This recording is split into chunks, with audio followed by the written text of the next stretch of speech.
What is music? It's a state of being. आपकी आवाज में दोनों विजडम और कंपैशन है। रियाज की वजह से विजडम आ चुका है और मुझे एक्चुअली पता नहीं कि कंपैशन कहाँ से आया। सॉरी मैं ये कह रहा हूँ सर। क्या आपको ये लगता है कि जितने भी कंटेस्टेंट्स निकले उन्हें एक फेयर शॉट दिया गया इंडस्ट्री में? यहाँ तो बहुत कुछ नहीं बात कर सकते। क्या आपकी कोई ब्रेकअप हुई थी ये दिल गाने से पहले? मेरी मम्मी जाने वाली थी उससे। The whole room was crying. मेरी माँ अच्छी औरत थी बहुत। Can anyone become a singer? सब भाग गया। जितने भी आर्टिस्ट होते हैं वो अपने खुद के पेन को पकड़ के रखते हैं। ये नया सोनू है, उसको उससे कोई कनेक्शन नहीं होगा। उस समय वही सोनू जरूरी था, इस समय यही सोनू जरूरी है। उसकी गलतियाँ भी, खामियाँ जो हैं वही उसकी खासियत बन जाती हैं। आपको जान के बड़ी हैरानी होगी, हमारे देश में भी कभी कभी ऐसा होता है कि म्यूजिक कंपोजर्स नाम दे देते हैं लेकिन बना कोई और रहा होता है। पर ऐसी इन्फॉर्मेशन लीक क्यों नहीं हुई है? एक मच अवेटेड कॉन्वर्सेशन है मेरे लिए, मेरी पूरी टीम के लिए। सोनू निगम हमारे एक ड्रीम गेस्ट बहुत टाइम से थे एंड ट्रस्ट में आज की कॉन्वर्सेशन बहुत ज़्यादा वर्थ इट है। अगर आप एक म्यूज़िक के स्टूडेंट हो, अगर आपका इंटरेस्ट म्यूज़िक है, अगर आपको सोनू निगम के बारे में और ज़्यादा जानना है, अगर आपको जनरली स्पिरिचुअल म्यूज़िक के बारे में और ज़्यादा जानना है, बहुत सारी डीप बातें हुई हैं आज सोनू निगम सर के साथ। ये एक लेजेंड है और आज का पॉडकास्ट है लेजेंडरी। डेफिनेटली सोनू सर का नया गाना बिटर बिट्रेयल्स भी जाके चेकआउट कीजिए। पर अभी के लिए this is Sonu Nigam on TRS।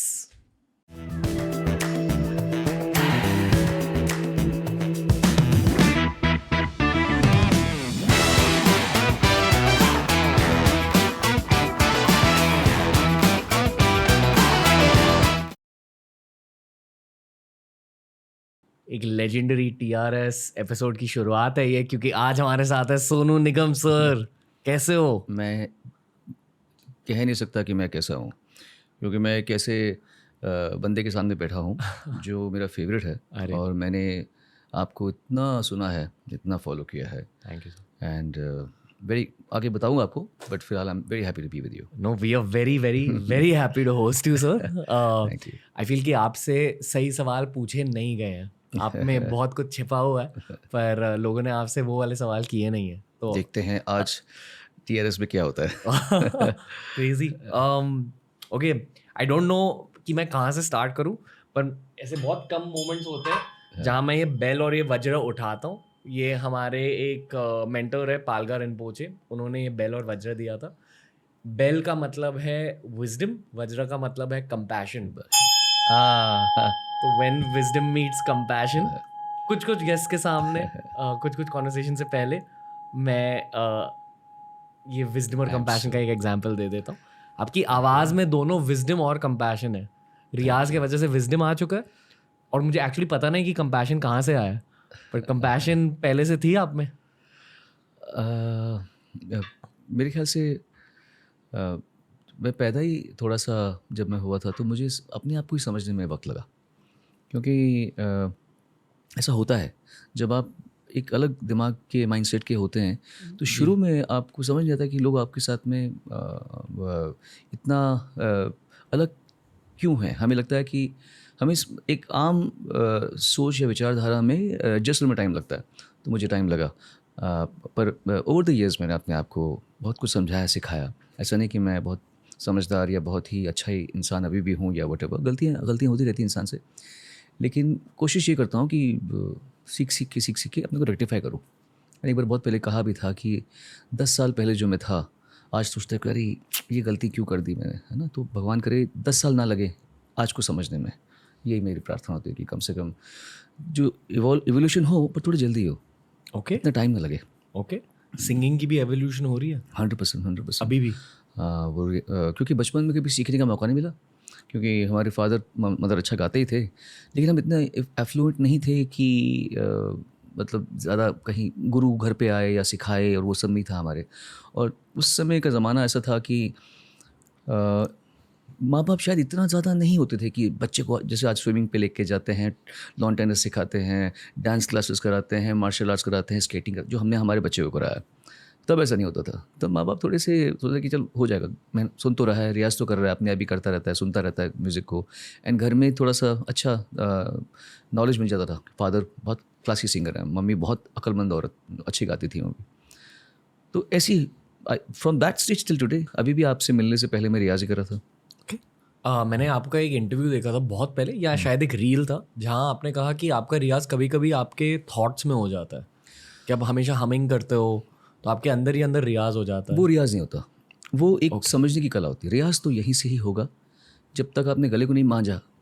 हाँ, कहते हैं ना कि गला बिल्कुल सही जगह पे, डिस्टेंस में, यहाँ दिल है और यहाँ पे दिमाग है, तो उसके बीच में है। तो जब आप गाएं तो आप दोनों का इस्तेमाल करें तो बेहतर है। सिर्फ दिमाग का इस्तेमाल नहीं, सिर्फ दिल का नहीं। आप सोच रहे हैं कि आप इमोशनल गाना गा रहे हैं और आपका दिमाग नहीं चल रहा इसको बताने के लिए कि इमोशन कैसे अभिव्यक्त करना है, तो क्या फ़ायदा? तो फिर दिल का क्या रोल होता है उसमें? तो दिल का रोल होता है कि आप दिल से इमोशन समझें और दिमाग से उसको कन्वे करें। दिमाग बताएगा गले को कि बेटा विब्रेटो डालना है कि नहीं डालना है, सॉफ्ट गाना है या कड़क गाना है।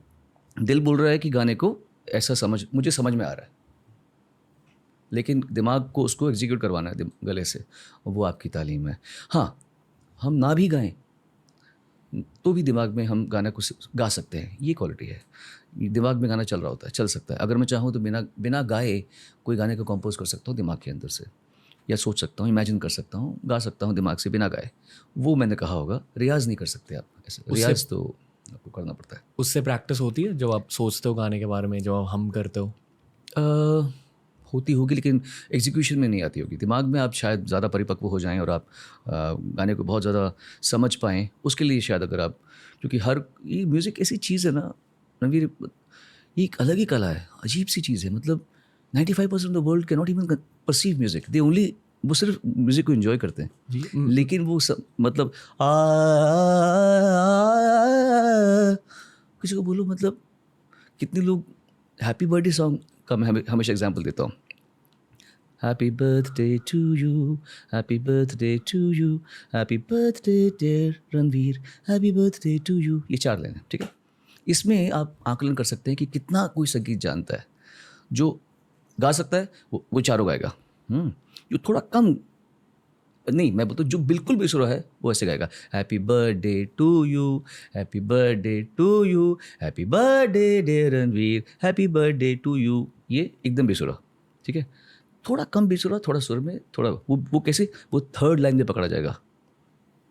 वो happy birthday to you, happy birthday to you, happy birth नहीं बोल पाएगा वो, happy birthday dear Ranveer, happy birthday to you. तो यहाँ पकड़ा जाएगा बीच का वो।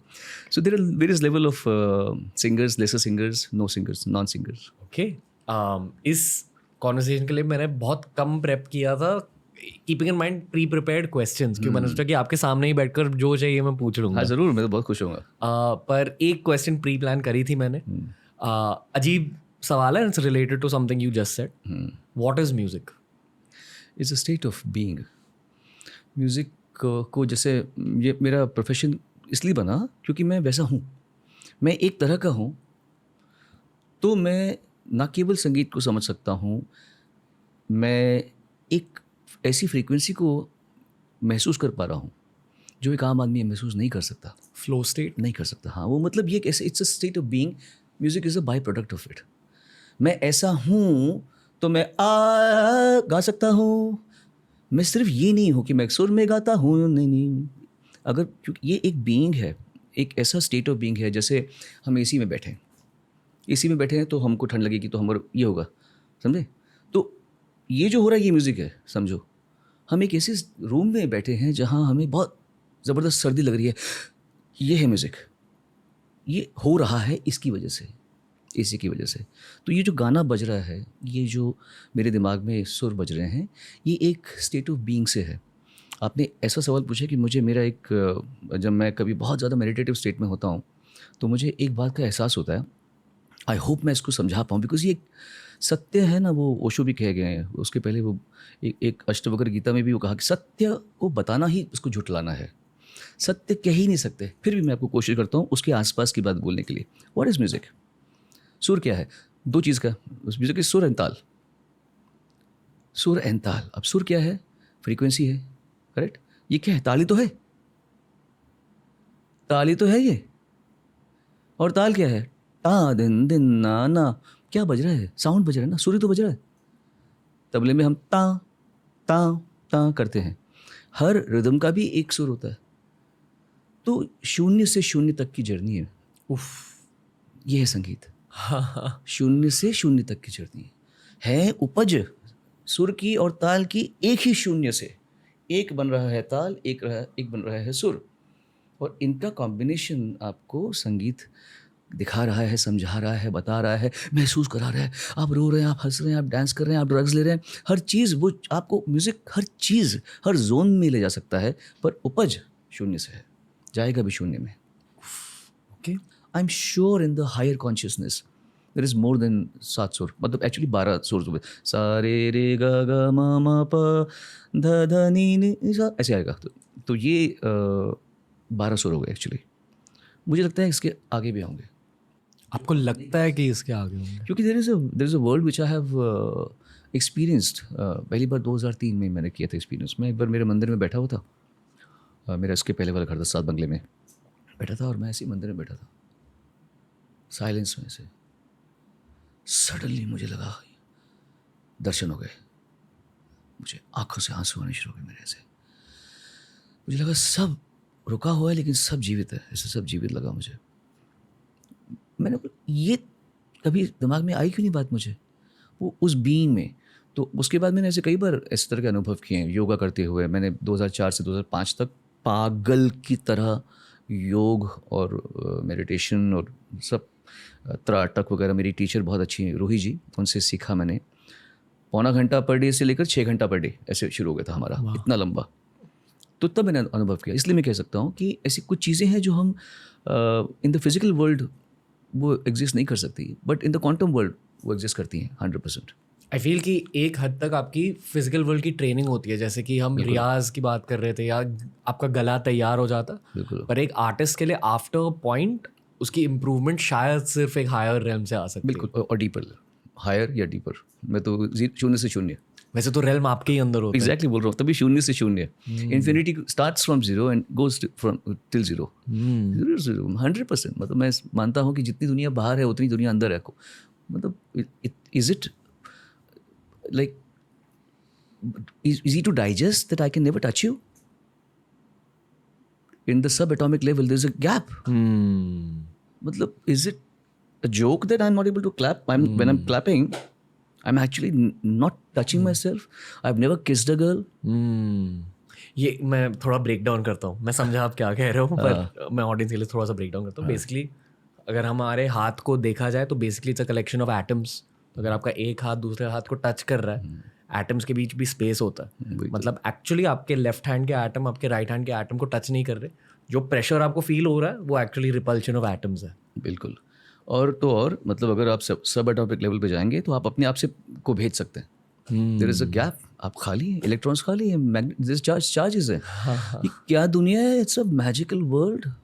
कहाँ कहाँ लगे हैं हम लोग, किधर पड़े हैं। तो इसलिए I feel my music stems from, मेरा being stems from understanding of this fact that यहाँ कहानी बेटा कुछ और चल रही है, तू समझ कुछ और रहा है।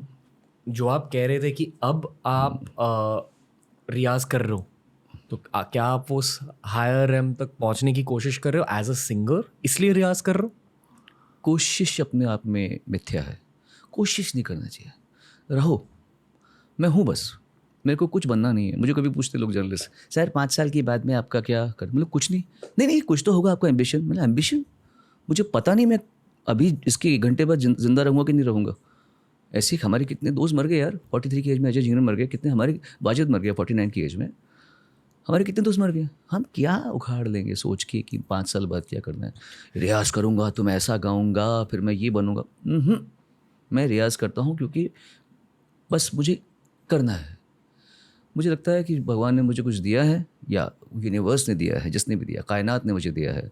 मेरा फ़र्ज़ है कि मुझे नहीं पता क्यों दिया। देखो अमिताभ बच्चन 6 फुट 2 इंच क्यों है, उनको क्या पता।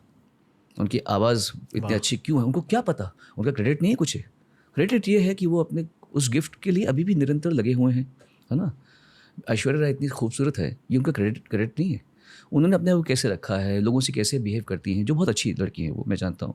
ये हमारी उपलब्धि है। मुझे गाना दिया, मुझे क्यों, मतलब मैं ऐसे I could have also been born like कि मतलब मैं भी सुर, मुझे सुर दिया है ना, तो उसकी इज्जत कर बेटा। इज्जत कर, तेरे हाथ पैर सक्रिय है ना, इज्जत कर, फिट रहे, मेहनत कर, उतने पे उतना कर। ये मत सोच कि मतलब ऐसे ही हो जाएगा सब कुछ। तो मैं इसलिए करता हूँ क्योंकि जिसने दिया उसका सम्मान कर रहा हूँ बस। बनना कुछ नहीं है, बन चुके, क्या बनेंगे, किस सबका बाप बैठा है ऊपर। मैं ये भी मानता हूँ कि जो सर्कमस्टांसेस भगवान डाल देते हैं आपकी लाइफ में, जैसे आपके केस में आपकी फैमिली, बिल्कुल वो भी बहुत कंड्यूसिव थे आपके प्रेजेंट के लिए और Absolutely. आपके करियर के लिए। बिल्कुल। And the same is to be said for Shah Rukh Khan और ऐश्वर्या राय। मतलब हर किसी के सर्कमस्टांसेस भी होते हैं विच कंट्रीब्यूट। मैं यही मानता हूँ रणवीर, सब भाग्य है, वो जो मिला है वो भाग्य है। अब आपके ऊपर है, जैसे मैं कहूँ कि यहाँ पे आपने एक कैंडल रख दी है ना, तो अब इतना मेरे हाथ में है कि मैं आपको तंग करने के लिए इसको बुझा दूँ, ये किस्मत नहीं है, ये मेरी शैतानी है। तो कुछ आपके हाथ में जो आपके कर्म है वो हैं, किसी के साथ में अच्छा बिहेव करना है या नहीं करना, किसी के साथ में बुरा व्यवहार करना है करना, लेकिन ये जो जोन है ये तो भाग्य है। आप नहीं कह सकते कि मैं इतना, हमने बड़ी मेहनत की पता है ऐसा हमने कहा, अबे कुछ मेहनत नहीं की तूने, तेरे को माहौल दिया गया है मेहनत का। लोग खड़े होते हैं सिग्नल में रेड लाइट के लिए, डिसिप्लिन फॉलो कर रहे होते हैं, पीछे से ट्रक आता है, उसका ब्रेक फेल हो जाता है, वो कार के ऊपर चढ़ जाता है और तुम खत्म हो जाते हो और तुम पैरालाइज हो जाते हो। कर ले रियाज तब बेटा, कर रियाज, कर ले वर्कआउट, तब बॉडी बना अपनी, और फिर क्रेडिट ले। I worked hard, you know, I very worked hard in life, you know. ऐसे थोड़े हम स्टार बने हैं। लोग इतनी बड़ी बड़ी बात कर जाते हैं, हम तो बड़ा सोशल वर्क करते हैं, we do a lot of social service. You are doing it, are you crazy? तुम्हें दे रहा है तो तुम दे रहे हो, और कोई लेने वाला है तो तुम दे पा रहे हो। लेने वाला नहीं होता तो तुम दानी कैसे बनते? दानी को जिस जो ले रहा है उसको थैंक यू बोलना चाहिए, तू मुझे खुशी दे रहा है, मेरे को बड़ा महसूस करवा रहा है तू, कि मैं देख कितना अच्छा, मैं आई एम डूइंग सच। तू जाके दोस्तों को बोल पा रहा है बेटा, I give this much donation to this people. एक अलग चक्कर है ये, लोगों को सर झुका के चलना चाहिए। क्या हो रहा है, क्यों हो रहा है, हमें पता नहीं, इतना पता है कि कुछ जादू चल रहा है, उसका नमस्कार करो और क्रेडिट मत लो किसी भी बात का। सर आपसे बात करते हुए मुझे बहुत मज़ा आ रहा है क्योंकि ये आर्टिस्टिक कॉन्वर्सेशन है, और अक्सर आर्टिस्ट से जब आप बात करते हो, ये मैंने शो पे भी देखा, ऑलमोस्ट हर कोई ना एक लेयर लेकर आता है, पर आर्टिस्ट लेयर लेके नहीं आते, डायरेक्टली बात करने लगता है। और मुझे आपके तो बाकी भी बड़े पसंद आते हैं, आप इतना, you like a melting pot. हाँ, क्या खूबसूरत आपकी जर्नी है। मैं हमेशा मानता हूँ अहम ब्रह्मस्मि, तो मेरे अंदर में एक था रणवीर। मैं भी कभी सोचता था कि you know I should do a show जहाँ पे मैं हर वॉक ऑफ लाइफ के लोगों को इनवाइट करूँ और उनसे उनकी जर्नी के बारे में पूछूँ, उनकी समझ, उनकी एग्जैक्टली वन डे मतलब मैंने भी सोचा था कुछ टाइम पहले, मतलब कुछ सालों पहले। मैं समझता हूँ कि अहम ब्रह्मस्मि, तो मेरा ही एक पार्ट रणवीर, रणवीर का एक पार्ट सोनू, हम एक ही है ना, एक उपज हमारी एक ही है। तो you are exactly doing what I had manifested long time back for myself. Collective consciousness बिल्कुल, जिसे कहते हैं। हाँ बिल्कुल। मैं सोचता हूँ कि जब आप कुछ ख्याल डालते हैं तो वैसे कुछ प्रस्तुत हो जाता है। आप इतना अच्छा करते हैं। I am digressing the conversation but I am telling you, I have learned from your show so many things. मैंने एक बार, I think one of the initial जो मैंने देखा था वो आपका अभिजीत चावड़ा का था। Oh okay. अरे इतना अच्छी कन्वर्सेशन हो रही थी, and the way you were asking questions, और आई एम श्योर हर शो के पहले जो गेस्ट आ रहा होता है आपकी उसमें स्टडी होती है कि इस आदमी का किस किस पहलू पे, क्योंकि हर इंसान को हर चीज़ पता हो ये पॉसिबल नहीं, संभव नहीं है ना। हर इंसान को एक सीमित होती है, बट आपको तो वो काम करना है कि अगर आपके साथ एस जयशंकर आएंगे तो आप उनसे पूछेंगे, मिलिंद देवरा आएगा तो आप क्या पूछेंगे, आप सोनू निगम आएगा तो क्या पूछेंगे, या जितने भी आपके इसमें लोग आते रहते हैं। तो आपका तो काफ़ी, and I love the fact that you are doing such a beautiful job in educating a full generation. एक समय ऐसा आएगा कि लोग बोलेंगे यार इस बारे में, इस इंसान के बारे में जानना है, चेक करते हैं ज़रा डेढ़ बाई सब में क्या है, या इसमें क्या इसमें क्या बोला यार। तो you are doing something which is going to last for posterity. Thank you sir, that means a lot coming from दिल से, दिल से। नहीं जेन्युइनली थैंक यू। ये ऑनेस्टली थोड़ी सी एक एडिक्शन है मेरे लिए अब, क्योंकि आई फील आफ्टर पॉइंट जब आपके लिए मेहनत थोड़ी आसान हो जाती है, टीम बन जाती है, इंफ्रास्ट्रक्चर बन जाता है, तो फिर आप मज़े करते हो एज एन आर्टिस्ट। तो I have reach that stage now, पर टाइम लगा यहाँ तक पहुँचने में। बिल्कुल, हमारा भी तो ऐसे होता है। इनिशियली तो आपको एक सेटअप करने में वक्त लगता है, फिर बाद में जब वो जो फूल खिल जाते हैं, गुलशन हरा भरा हो जाता है, फिर तो खुशबू खुशबू खुशबू खुशबू खुशबू खुशबू, तो आप वो, मैं भी वो इन्जॉय कर रहा हूँ। हाँ? Beautiful journey. नहीं नहीं, आप ग्लैड म्यूजिकली आप क्या सीख रहे हो अब? मैं अपने आप को सिखा रहा हूँ अभी, क्योंकि बचपन में कभी राग रागिनियों का इतना सीखने का मौका नहीं मिला। इनफैक्ट लोग सोचते हैं कि मैंने कुछ बहुत सीखा हुआ है। मुझे लता जी ने एक बार कहा था, सोनू जी सीखे हुए हैं तो फिर कहाँ सीखे, उन्होंने किसी उसमें कहा था, जी। ये सीखे हुए हैं तो मुझे पता है कि ये संगीत भी अच्छा देंगे। तो उनको भी लगा कि मैं सीखा हूँ, जबकि मैं सीखा वो नहीं था। मुझे कुछ राग पता थे, बिकॉज एक उस्ताद थे हमारे, मोहम्मद ताहिर जी, दिल्ली में। उन्होंने मुझे 6 महीने 5 महीने में कुछ राग वाग और ताल सिखा दी, बिकॉज मुंबई आना था हमको at the age of 18। 12th pass की और सीधे मुंबई आ गया मैं, तो वहाँ सीखा था। उसके बाद में संदेश से आते, ये सब गाना गाने के बाद में मुझे गुलाम मुस्तफ़ा खान साहब मिले, उस्ताद गुलाम, उनके साथ फिर मैंने 1 साल कुछ सीखा। फिर मैं इतना बिजी हो गया कि मैं नहीं कर पाया। अब उनका तो इंतकाल हो गया, अब उनके बेटे हैं कादिर भाई, उनसे मैं पूछता रहता हूँ कभी कभी। और सुरेश जी की वाइफ पद्मा जी, एक बार मैंने फ़ोन किया तो मैं रियाज़ कर रहा था मधुबंती राग में, पता नहीं मुझे, पर मैं उसके सुर में कहती है, सुरेश जी आप मधुबंती कर रहे हैं? मैंने कहा हाँ। आपको शुद्ध सारंग पता है? मैंने बोला नहीं। आप वो कीजिए, आपकी माँ पहाड़ी थी ना, वो राग आपको पसंद आएगा, पहाड़ों वाला। तो हम ऐसे ही सीख रहे हैं। उन्होंने मुझे बोला, फिर मैंने वो स्टडी किया, फिर उन्होंने मुझे पलटे भेजे, उसका रियाज़ किया। फिर अभी मैंने हाल ही में मारवा राग शुरू किया है। तो I am trying to educate myself and get into, एक होता है ना, गॉड लाइज इन डिटेलिंग ना, तो मैं उसमें उस अच्छी जर्नी में हूँ मैं। सर पर ये क्या लॉजिक है कि आपकी माँ पहाड़ी थी तो आपको वो राग अच्छा हर लगा? राग का ना अपेरेंटली एक समा होता है, एक फील होता है, एक इमोशन होता है। कोई राग सुबह का होता है और वो सुबह का एहसास कराता है। कुछ राग होते हैं जो सैडनेस का एहसास दिलाते हैं। और इसका बहुत अच्छा उदाहरण फ़िल्मों में, बैकग्राउंड म्यूज़िक में मिल जाता है आपको, ख़ासतौर से पुरानी फ़िल्मों में, जहाँ अगर शादी का है तो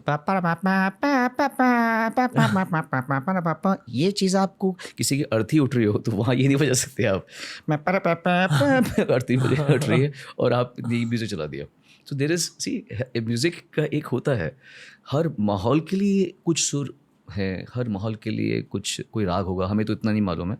तो उनके अनुसार ये था कि क्योंकि शुद्ध सारंग जो है वो एक बड़े अच्छा पहाड़ों का एहसास दिलाता है। म्यूज़िक इतनी सुंदर भावना है, अभिव्यक्ति तो बाद में है, पहले खुद की एक अंदर जो हम आत्मसात करते हैं, वो फीलिंग, अगर हम म्यूज़िक को आत्मसात करें तो वो जो जैसा लगता है, ओह, ऑर्गेज़म जैसे होता है, या एक निर्वाण की फीलिंग होती है। तो भले मैं सोनू निगम हूँ या मैं रणवीर हूँ, संगीत पे हक दोनों का बराबर है। तो आप अगर कर रहे हैं तो, और आपको 100% इम्प्रूवमेंट होगी, क्योंकि जब हम अमेरिका में या यूरोप में या यूके में कहीं कॉन्सर्ट करते हैं तो वहाँ के लोग जब कोरस में गाते हैं, जब मैं गाता हूँ सूरज छुआ मध्यम चाँद जलने लगा, जब ये गा, तो वहाँ से सुर में आता है। यहाँ नहीं, यहाँ नहीं बहुत कम जगह पे, महाराष्ट्र में आता है सुर में, है। बंगाल में सुर में आता है, माफ़ करना बाकी स्टेट्स के लोगों, साउथ में आता होगा थोड़ा सा। उसका कारण पता क्या है? पसंद सबको है। उन देशों में चाहे आप सिंगर हैं या नहीं हैं, म्यूजिशियन हैं नहीं है, आपको स्कूल में एक इंस्ट्रूमेंट दिया जाता है। आप चूज़ करते हैं कि ओबो बजाएंगे या फ्लूट बजाएंगे या पियानो बजाएंगे या ड्रम बजाएंगे या टैम्बोरिन बजाएंगे या जेम्बे। अगर आपने 3-4 साल की उम्र से किसी बच्चे को एक सैक्सोफोन दे दिया तो उसके गले में नहीं भी होगा ना, व्हाट ही इज प्लेइंग, जैसे तो वो बजा रहा है, उसने बोला कि F C, उसने उसको बताया गया ऐसे कि इसके बाद ये, इसके बाद ये नोट बजेगा, तो उसने टंग टंग टंग पढ़ पढ़ के बजा रहा है। इन द प्रोसेस उसके दिमाग में म्यूजिक छप रहा है। जैसे हमें भाषा का ज्ञान कैसे आता है, बच्चे को अगर मान लीजिए इस उम्र में आपके सामने कोई कंटिन्यूस चाइनीज़ में बात कर रहा है, इस उम्र में अगर आपको बताया नहीं जाएगा ये क्या बोल रहे हैं, आप समझ ही नहीं सकते। लेकिन एट द एज ऑफ 2.5 आपके सामने 2 लोग जिबरिश बात कर रहे हैं, क्योंकि आपको नॉलेज नहीं है लैंग्वेज का, वो तो आपके लिए वो सिर्फ साउंड है। हम बोल रहे हैं अरे मेरा बच्चा क्या खाएगा, उसको लेकर पता का पता तो बड़े कुछ बता दे, उसके लिए तो जिब्रिश है पूरा। हम्म, बट देन ही, उसका दिमाग इतना फर्टाइल होता है उस समय, वो समझ जाता है। जब मम्मी बोलती है क्या खाएगा, तो फिर वो खाना खिलाती है, तो वो समझता है क्या खाएगा। अब खाएगा वर्ड में वो सोचता है कि जब उसने हस्बैंड को बोला सोनू खाना खा रहा है, खा खा खाएगा, खा था, खा का वर्ड मतलब शायद उससे है। दिमाग असिमिलेट करता है इन्फॉर्मेशन। ये इस उम्र में नहीं, हम नहीं कर सकते। The human brain is so sharp at the age of when he's born and everything. We lose our brain's capacity because data, हमारे डेटा बढ़ फिल होता रहता है। उस उम्र में 2 संगीत, वाह, तब 2 संगीत तो बच्चा जल्दी सीखेगा। तब कुछ चीज़ इंट्रोड्यूस करो तो कितना भी बेसुरा होगा, ठीक है, वो लुचियानो पाइवरोटी नहीं बनेगा, पर फिर भी वो तब भी समझ जाएगा, वो वहाँ नहीं जाएगा। लेकिन वो इतना करना सीख जाएगा वो, क्योंकि बचपन से सुना हुआ है इसने ये चीज़ें। सो कम उम्र में अगर इंट्रोड्यूस करेंगे म्यूज़िक तो नॉन सिंगर भी किसी हद तक गा सकता है। और अडल्ट लाइफ में अगर किसी को स्टार्ट तो करना, मेहनत थोड़ी ज़्यादा लगेगी, ओके, पर हो सकता है। अगर मैं बार बार हम किसी को कहता सारे सारे, किसी को भी देखो पियानो में, तो बेटा ये सा सी शार्प रे ई फ्लैट सी शार्प ई फ्लैट सी शार्प ई फ्लैट सी शार्प बजाओ 1000 बार, 100% दिमाग में टा टा टा टा टा टा टा टा आ जाएगा। वाह, यहाँ आ गया तो यहाँ भी आ जाएगा, पहले इधर आएगा फिर यहाँ आएगा। इसको आने के लिए बहुत बार सुनना पड़ेगा, टा टा टा टा टा टा टा टा टा टा। तभी तो लोग जब जय देव जय मंगल मूर्ति कर लेते थे ऊपर नीचे, क्योंकि बचपन से सुना हुआ होता है। ओम जय जगदीश हरे स्वामी जय जगदीश, ठीक है, सुर में बहुत ज़्यादा नहीं गाएंगे, पर ओवरऑल ओम जय जगदीश हरे स्वामी जय, ऐसे नहीं गाते वो, उनको पता है ओम जय जगदीश हरे स्वामी जय जगदीश, दिमाग में ग्राफ बन जाता है उनके, डा डा डा डा, क्योंकि बचपन से सुना हुआ है। तो म्यूज़िक को जितना जल्दी इंट्रोड्यूस करेंगे कोई भी आर्ट फॉर्म को, तो वो इंसान जल्दी ज़्यादा पकड़ेगा उसको। लेकिन जितना लेट होगा उतना स्पीड थोड़ी कम होगी, पर करे एफर्ट देंगे तो 100% मिलेगा। एक advance level question related to the same topic. नहीं, आई थिंक आप अथॉरिटी हो, अरे अगर कोई आप authority नहीं, नहीं, कुछ नहीं, हम कोई but authority anyway, नहीं। 4 वेद है, उनमें से एक वेद मुझे याद नहीं कौन सा, म्यूजिक से आई रिलेटेड है। थिंक संवेद ना, शायद I think so, I think संवेद है। हाँ, सामवेद। हाँ, संवेद। एक पूरी किताब म्यूजिक से रिलेटेड कैसे हो सकती है, और उसमें क्या हो सकता है पॉसिबली? पता नहीं, मैंने एक्चुअली मैंने ये पढ़ा नहीं अभी तक, क्योंकि मुझे कोई ऐसा मैं इतना बुक्स मैंने इकट्ठी कर रखी हैं मेरे पास, घर में कम से कम 3-4 हज़ार किताबें होंगी, नॉट दैट मैंने सब पढ़ी हैं जी। और मैं ये मानता हूँ कि आपने किताब खरीद ली ना, उसका वर्ल्ड आपके अंदर में आ जाता है थोड़ा एग्जैक्टली। चाहे तुम जिस इंटेंट से तुमने किताब खरीदी है, वो वर्ल्ड की, उस दुनिया की feeling, because every book is another world. तो बट वो आपने खरीदी ना, आपने वो भावना अपने में डाल दी है। पर मैं पढ़ना चाहूँगा, लेकिन क्या कभी कभी थोड़ा आँखें भी थोड़ी तकलीफ देती है मुझे, तो आई इतना छोटा लिखते कभी कभी तो मुझे तकलीफ हो जाती है। Then I listen to like Ranveer, so थोड़ा इजी बन जाता है, इन्फॉर्मेशन जल्दी चली जाती है दिमाग में। हाँ, I like to explore this thing, सही बात है। लेकिन जैसे भातखंडे एक किताब है म्यूज़िक की, जो सारे म्यूज़िक स्टूडेंट्स पढ़ते हैं और सीखते हैं, स्कूल्स में सिखाते हैं। गंधर्व महाविद्यालय, वहाँ पे उसके बहुत सारे उन्होंने गंधर्व महाविद्यालय शुरू किया था भातखंडे जी ने। तो वो किताबों का पूरा उनका जो है सब संगीत में आधारित है। कौन सा राग, उसका चलन क्या है, किस श्रेणी में आता है वो, मैं तो वर्ड्स भी इतना पारंगत नहीं हूँ मैं इसमें, और किस समय गाया जाता है, वादी सुर क्या है, संवादी सुर क्या है। तो किताबें हैं म्यूज़िक में हो, आई एम श्योर उस वेद में, वदर इट्स साम और यजुर, वट एवर जो भी, यजुर्वेद तो शायद उस मेडिसिन का है शायद, आई थिंक, है ना, मुझे भी आई थिंक ऐसे कुछ है। तो उस वेद में ज़रूर कुछ ना कुछ किया होगा। But I think you right, now you put this, I am going to look for a good book, एक अच्छी ढूंढूंगा इसकी किताब, और उसमें मैं पढ़ना चाहूँगा, और आपके अगले TRS में बोलूँगा कुछ। अरे नहीं, जब इन्फॉर्मेशन मिल जाएगी मुझे। थैंक्स, पर आई फील कि मतलब कहते हैं कि बहुत सारी नॉलेज दुनिया के बारे में वेदास में कंडेंस की गई है। बिल्कुल। इसलिए अगर उन 4 किताबों में से एक किताब सिर्फ म्यूजिक को डेडिकेटेड है, मतलब कितनी इम्पॉर्टेंट चीज़ होती होगी म्यूजिक एक इंसान के लाइफ में। मेरी बहन है मीनल, मेरे से 1 साल छोटी है। She is an expert in नाद योगा, वो सिखाती है नाद योगा और पूरा। तो उनको इस बात का बहुत नॉलेज है, क्योंकि उन्होंने स्टडी कर रखा है। और ये सच में आप जो ठीक कह रहे हैं, ये हमारे पूर्वज इतना गहन अध्ययन कर चुके हैं नाद पे। इतना गहन अध्ययन, मैं ये नहीं कह रहा कि पाश्चात्य संगीत में कोई अध्ययन नहीं हुआ है, पर हमारे जो पूर्वज थे ना, वो बहुत अंदर घुसते थे, अंदर वो फिर आत्मा का विश्लेषण में बात चल रही संगीत की और पहुंच जाते थे आत्मा के उसमें, वो आत्मा को। तो इस बारे में हमारे देश में बहुत अच्छे प्रयोग हुए हैं।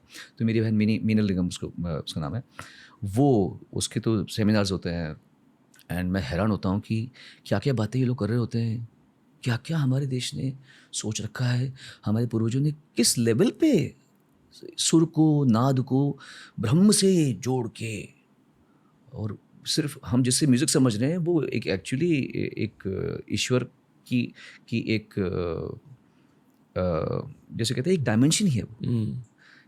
क्योंकि जैसे ड्राइंग एक डायमेंशन है, गाना डायमेंशन है, बिजनेस के एक्यूमेंट डायमेंशन है, मैथ्स एक डायमेंशन है, तो म्यूज़िक का जो कोर है वो नाद ब्रह्मा, नाद योग, नाद सुर जो है उसको अनहद नाद जी। मतलब एक होता है ये आहट, जैसे कुछ मारा तो ये अनहद इस बिना इसके आपके दिमाग में कुछ सुर चल रहा है, वो अनहद नाद है। Okay.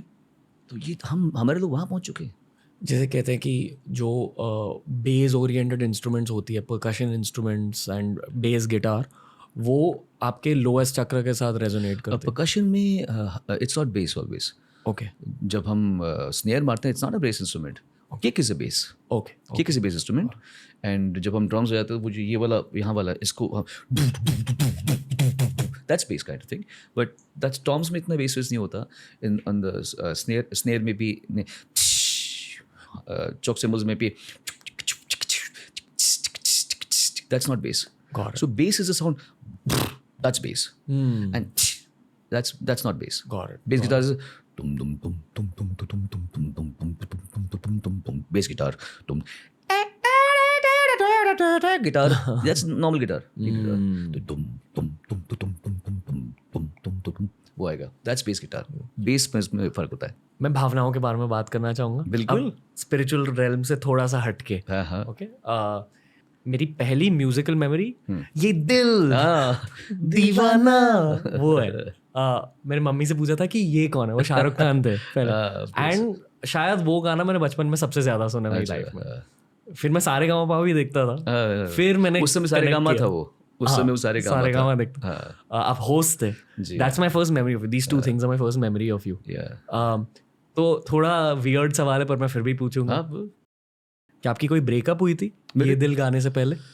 नहीं, वो उसके पहले हुआ था।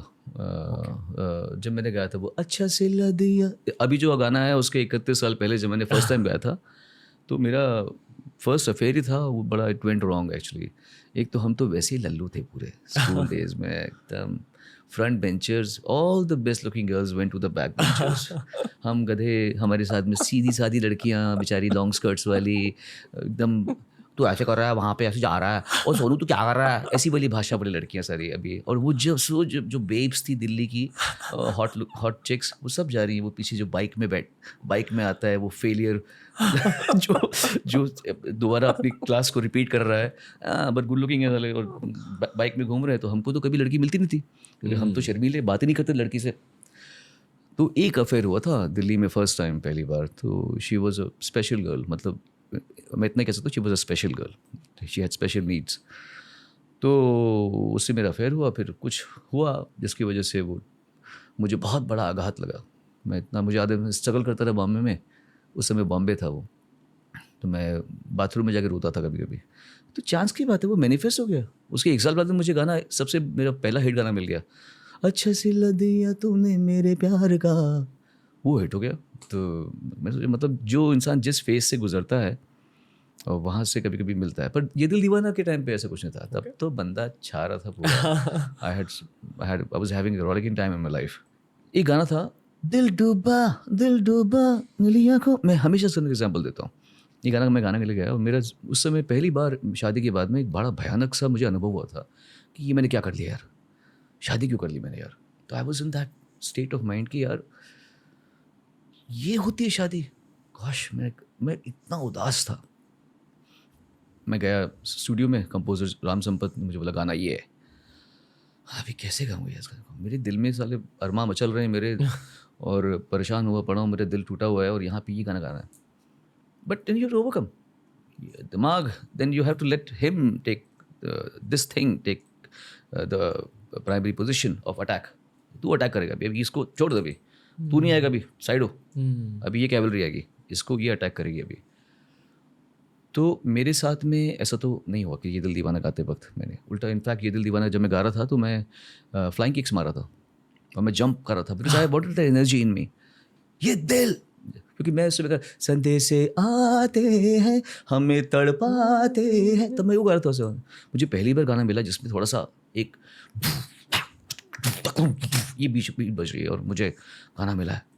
कैसे गाऊंगा, अच्छा गाऊंगा, तोड़ के गाऊंगा. I remember Michael Jackson, I remember जो वेस्टर्नाइज सिंगिंग है, तो योडलिंग करूँगा, फॉल्सेटोस दूंगा. मेरे दिमाग में एक टेक्निक चल रही थी, कोई दुख नहीं था मेरे दिमाग में, कोई दुख नहीं था. ओके, जो हमने सिंगिंग 101 के बारे में बात करी कि जब आप कीज सुनते हो हाँ तो जी. कीज आपको याद हो जाते हैं, बिल्कुल. उसे मैं ऑडियो रट्टा कहता हूँ. ऑडियो ऑडियो रट्टा ऑडियो रट्टा, मतलब आप नोट्स याद कर रहे हो. बिल्कुल बिल्कुल. तो आई फील कि इमोशनल रट्टा भी होता है. हाँ होता है, बिल्कुल कि बिल्कुल. यार हाँ, उस फेज में मुझे क्या फील हो रहा है. बिल्कुल कि इमोशनल रट्टे को मैं राइटिंग में यूज करता हूँ कभी कभी. ये आता है हमारे इंस्पिरेशन से, जैसे रफ़ी साहब, किशोर कुमार जी, लता जी, आशा जी,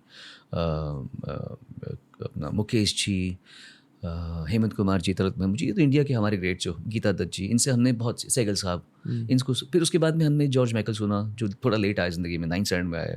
माइकल जैक्सन आया थोड़ा सा, फिर जॉर्ज बेंसन आया, जो उस समय हम जिसको जिन गानों को अफोर्ड कर सकते. अब इतना ये तो था नहीं जितना हम अभी देख रहे सोशल मीडिया. तो जो हमें मिलता था हम उसको, मैं उसको ले लेता था अपने दिल में. तो उन सब का असिमिलेट करके फीलिंग कि ये गाने में मैं किसका एलिमेंट जो है मैं डाल सकता हूँ, बिकॉज हर कोई भी इंसान ओरिजिनल होना क्लेम नहीं कर सकता. देखिए हम अपने माँ बाप की कॉपी हैं यार, हम तो पैदा ही हुए हैं एज अ कॉपी. मतलब तो हम ओरिजिनलिटी, हर इंसान को कुछ ना कुछ पहले मिलता है, फिर वो उसमें अपना तड़का लगा के आगे पेश करता है. फिर वो जनरेशन लेती है, उससे कुछ एलिमेंट लेगी, फिर वो अपना तड़का लगाएगी, अपने रेसिपी बनाएगी. यही होता है लाइफ में, दुनिया में ये होता है 100%. हर इंसान का. तो हमने भी लोगों से सुना जितना, इसलिए मैं बोलता हूँ ज़्यादा सुनो, जज मत करो ये बेटर है वो कम है, ऐसा सुनो. सब उस्ताद है तुम्हारे, छोटे बड़े, कच्चा, सीखो. इतनी अपना सर झुकाओ, इतना समर्पण रखो कि भगवान तुम्हें जो दिखा रहा है वो सिर्फ दिखा नहीं रहा, तुम्हें इंस्पायर कर रहा है. उसकी अच्छाई देखो, सोचो वो क्यों ऐसा. अगर तुमको लगता है कि वो इतना अच्छा नहीं गाता है फिर भी तुमसे फेमस है, क्वेश्चन पूछो, अपने आप से पूछो, ऐसा क्या है उसमें जो तुम सीख सकते हो उससे. तुम सड़ रहे हो अंदर से कि यार क्या, you know what is doing, nothing, you sing it all, you know what is doing, this guy is so good. हम लोग को सुनो ना, मेरे को बोलो, मैं देखूँ ना, उसमें तुम लाइफ वेस्ट कर दोगे. तो अपन ने सुना बहुत, चाहे वो गुलाम अली जी हों, जगजीत सिंह जी हों, मेहंदी साहब हों, अभी सलामत अली खान साहब 15 साल पहले ज़िंदगी में आए मेरे, तो उनको भी बहुत सुना. हुसैन बख्श जी को बहुत सुना. सुनो हरिहरन जी, सुरेश वाडकर जी को सुन के उनके गज़लों को play pause rewind, play pause rewind, play pause rewind, ये करके हमने किया हुआ है कैसेट्स के ज़माने में. सुनो तब मालूम पड़ता है. फिर वो यार मैं कहा ऑडियो रट्टा, वो तभी काम आएगा जब ऑडियो में कुछ हो तो पहले. रट्टा मारने के लिए कुछ होगा तभी आप उसको डाल पाएंगे ना, इम्प्लीमेंट कर पाएंगे. ऐसे कैसे होगा, सुना ही नहीं अपने लाइफ में कुछ भी, अपने घमंड में रह गए. हम गाते हैं, हमें घमंड है, हम अच्छा गाते हैं. सर झुका, सीख. कल होना हो के टाइम जब आप वो गाना गा रहे थे, क्या सोच रहे थे सर? उस मैंने कहा ना कि मेरे साथ में जो कभी भी कुछ चीज़ें होती हैं जी. उनका कुछ मेरे ट्रांसफॉर्मेशन अंदर जो चल रहा होता है आजकल. ये दिल दीवाना के टाइम पे मैं ऐसा नहीं था, लेकिन उस समय मैं अग्रेशन में था, तो गाना अग्रेसिव मिल गया मुझे, था मैं अग्रेशन में. कल होना हो के वक्त में उसी समय वो हुआ था जो मैंने कहा था. मैं मंदिर में बैठा हुआ था और मुझे ऐसे सडनली आभास हुआ कि दिख गया, यही तो है ईश्वर. कोई शक्ल नहीं है, कोई एक्सप्रेशन नहीं है, बट ये जो है यही, मैं अभी तक ईश्वर में ही था, मैं ईश्वर ही था. किसी को बोलो आई एम गॉड, बेवकूफ़ क्या बोल रहा है, but actually the fact is I am God. हूँ मैं यार, सोई Ranveer. He is sitting over there, सब ईश्वर ही है रूप। तो मैं उस जगह पे था जहाँ मेरा ज़िंदगी ने एक बहुत बड़ी करवट ली थी, और मैं मर गया था। वो तो आज मैं देखूँ 90s में आया हुआ सोनू, और ये I can't see any connect. वो मर चुका है सोनू बहुत पहले, ये नया सोनू है, उसको उससे कोई कनेक्शन नहीं होगा। उस समय वही सोनू ज़रूरी था, इस समय यही सोनू ज़रूरी है। ये वाला जो एक सेटिस्फाइड और क्वेंच्ड आदमी है, जी। इसको वहाँ भेज दो, कभी सोनू निगम यहाँ पहुँचेगा ही नहीं। वो उस समय वो भूखा शेर चाहिए था, उस समय वो एम्बिशियस एग्रेसिव मैन चाहिए था, जो मतलब काम काम काम काम काम काम, पैसा काम पैसा काम पैसा काम, अपॉर्चुनिटी काम, ऐसे ही वो चाहिए था उस समय। वो भूखा, वो यहाँ ले आओ तो शर्म है, धिक्कार है सोनू पे। इतने सालों के बाद में भी तू भूखा, एग्रेसिव और डाकू की तरह घूम रहा है, वो नहीं होना चाहिए। तो वो बीच का जो ट्रांजिशन पॉइंट था, वो कल हो ना हो का टाइम था। उस समय मैं समझा कि जो हर पल यहाँ ये जो गाना आ रहा है मेरी ज़िंदगी में, अब मैंने लुक बैक ऐसी ही, तू तो उस फेज से गुजर रहा था, तूने अपने आप को आश्वस्त कर दिया था कि अब से तू वो सोनू नहीं रहेगा। वही उस समय ज़िंदगी में जो करवट ले रहा था, तो कल होना हुआ उस समय लिटरली। शायद आपके सारे गाने आपके लाइफ को रिप्रेजेंट करते हैं, अभी मुझ कुछ में कहीं, आर्टिस्ट के लिए। बिल्कुल बिल्कुल, अभी मुझ में कहीं भी वैसे ही है। हाँ, that was going to be my next question. कैसे पता था ये? इंट्यूशंस, ओके, आई थिंक, मतलब मैं लिटरली अभी पता है मुझे, आई नो, देयर इज मेरे ऐसे हो जाता कभी कभी, मेरे को नेक्स्ट सामने वाला क्या बोलने वाला था मालूम पड़ जाता कभी कभी। ये गाने की वजह से हुआ है अकॉर्डिंग टू मी। मतलब आई फील कि कुछ स्पिरिचुअल ग्रोथ, क्योंकि आप कॉन्स्टेंटली उस मेडिटेटिव स्टेट में जाकर गा रहे हो। रणवीर, ये भी नहीं है, मैंने बहुत सारे मुझसे ज़्यादा तैयार और बहुत ज़्यादा सिंगरों को बहुत बेवकूफ़ी वाली बातें करते हुए देखा है। कला का समझ से कोई संबंध नहीं है। कला किसी एरोगेंट इंसान को भी मिल जाती है, वो भी ऐसे गा रहा होता है कि लगता है हे भगवान, सुनने वाले हमारी आंखों में आंसू आ रहे हैं, उसको सिर्फ घमंडी हो रहा है। मैं बिना कभी होंगे तो मैं नाम लूँगा, तुमको बताऊँगा मैं ये बात। ये तो अलग है, कला का समझ से या विजडम से कोई संबंध नहीं है। ऐसे बड़े बड़े कलाकारों को मैंने ऐसी बेवकूफ़ी वाली बातों को करते देखा है कि शर्म आ जाती है। यहाँ कह सकता तो मैं कहता, मैं कभी जब मैं बताऊँगा तो हैरान हो जाओगे कि किस कलाकार ने क्या बकवास किया है, और रियाज़ उसने हमसे ज़्यादा किया होगा। म्यूज़िक के मामले में वो हमसे ऊपर होंगे। मैं वही नहीं बनना चाहता था, मुझे क्रॉनिक सिंगर नहीं बनना। मुझे अपने ऊपर अपनी गांठें खोलनी थी मुझे ज़िंदगी में। मेरी जो गांठें हैं, एनवी की, जेलसी की, एंगर की, वो हैं अभी भी। वो जब तक मैं सोनू निगम हूँ ना, तब तक वो रहेंगी। मुझे पता है वो कभी भी, वो जब मैं मरूंगा तब मैं उसे खा लूँगा। कोई भी इंसान, बड़े बड़े लोगों ने, बहुत अच्छे अच्छे वक्ताओं ने बड़ी बड़ी गलतियाँ की हैं। मैं मानता हूँ जैसे ओशो मेरे उस्ताद हैं, ओशो मेरे गुरु हैं, मैं उनकी हर बात को समझ पाता हूँ, पर उनके जीवन में जो उनका जो रहा है उससे मैं सहमत नहीं हूँ। बट आई डोंट जज him for that, he is human being. वैसे ही जब तक मैं हूँ, मेरे अंदर में वो सब खलिश थोड़ी बहुत रहेगी, खलिश नहीं कह सकते, गांठें रहेंगी।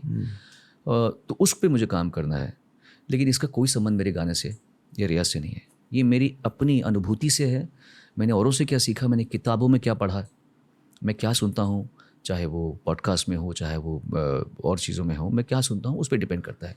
सर, म्यूज़िक की शेल्फ लाइफ शायद मूवीज़ से भी ज़्यादा लंबी रहती है अकॉर्डिंग टू मी। मूवीज़ की शेल्फ लाइफ भी बहुत ज़्यादा रहती है, पर म्यूज़िक की शेल्फ लाइफ शायद it can go towards 100-200 years according. अभी तो हमें देखना बाकी है। अभी तो जाके ऐसी प्रणाली आई है जहाँ हम म्यूज़िक को रिकॉर्ड कर रहे हैं, मतलब, और उसको रख पाएंगे पोस्टेरिटी तक। इसके पहले तो ये दुनिया थी ही नहीं। सिर्फ राग जो हम बंदिशें गाते हैं, कुछ हमें मालूम है कि ये मियाँ की मल्हार की बंदिश है, तो कहते हैं कि तानसेन मियाँ ने बनाई थी इसे। तो हम अभी भी सुनी सुनाई बातें हैं, है कि नहीं हमें क्या पता। It's like religion. हम किसी और की बात को सुन के लड़ते हैं, रिलीजन पे, हमारा धर्म ये, हमारा मजहब ये। तो ये भी बातें वैसी है, सुनी सुनी बातें मान लेते हैं। अब for the first time humanity has records कि ये गाना 1951 में ही रिकॉर्ड हुआ था, शकील बदायूनी ने ही लिखा था, नौशाद ने ही बनाया था और मोहम्मद रफ़ी ने ही गाया था। तो अब देखा जाएगा 500 साल के बाद में ये गाने कितना, 500 साल के बाद में लोग याद करेंगे कि 500 साल पहले 1951 में ये गाना ऐसे आया था, या 2003 में सोनू निगम ने, जावेद अख्तर ने, शंकर सानों ने कल हो ना हो में गाना दिया था। ये 600 साल के बाद में ये रहेगा, लोग याद करेंगे या नहीं, that's for them to see. I mean जो आप कह रहे थे कि आपकी लाइफ का पर्पस ये है कि आपको वो नॉट्स खोलनी है, गांठें खोलनी है, तो आई मीन कोशिश है, पर्पस नहीं है, एक निरंतर एक वो है, मतलब एक क्रिया जो है जो मैं करता हूँ अंदर। ये दुनिया भी देखेगी, नोटिस करेगी इसे, स्पेशली हम, जब मैं चला जाऊंगा, जब आप चले जाओगे, उसके 100 साल बाद ये इंटरव्यू रहेगा, गाने रहेंगे, लोग गेज करेंगे कि okay this was the artistic journey of this soul.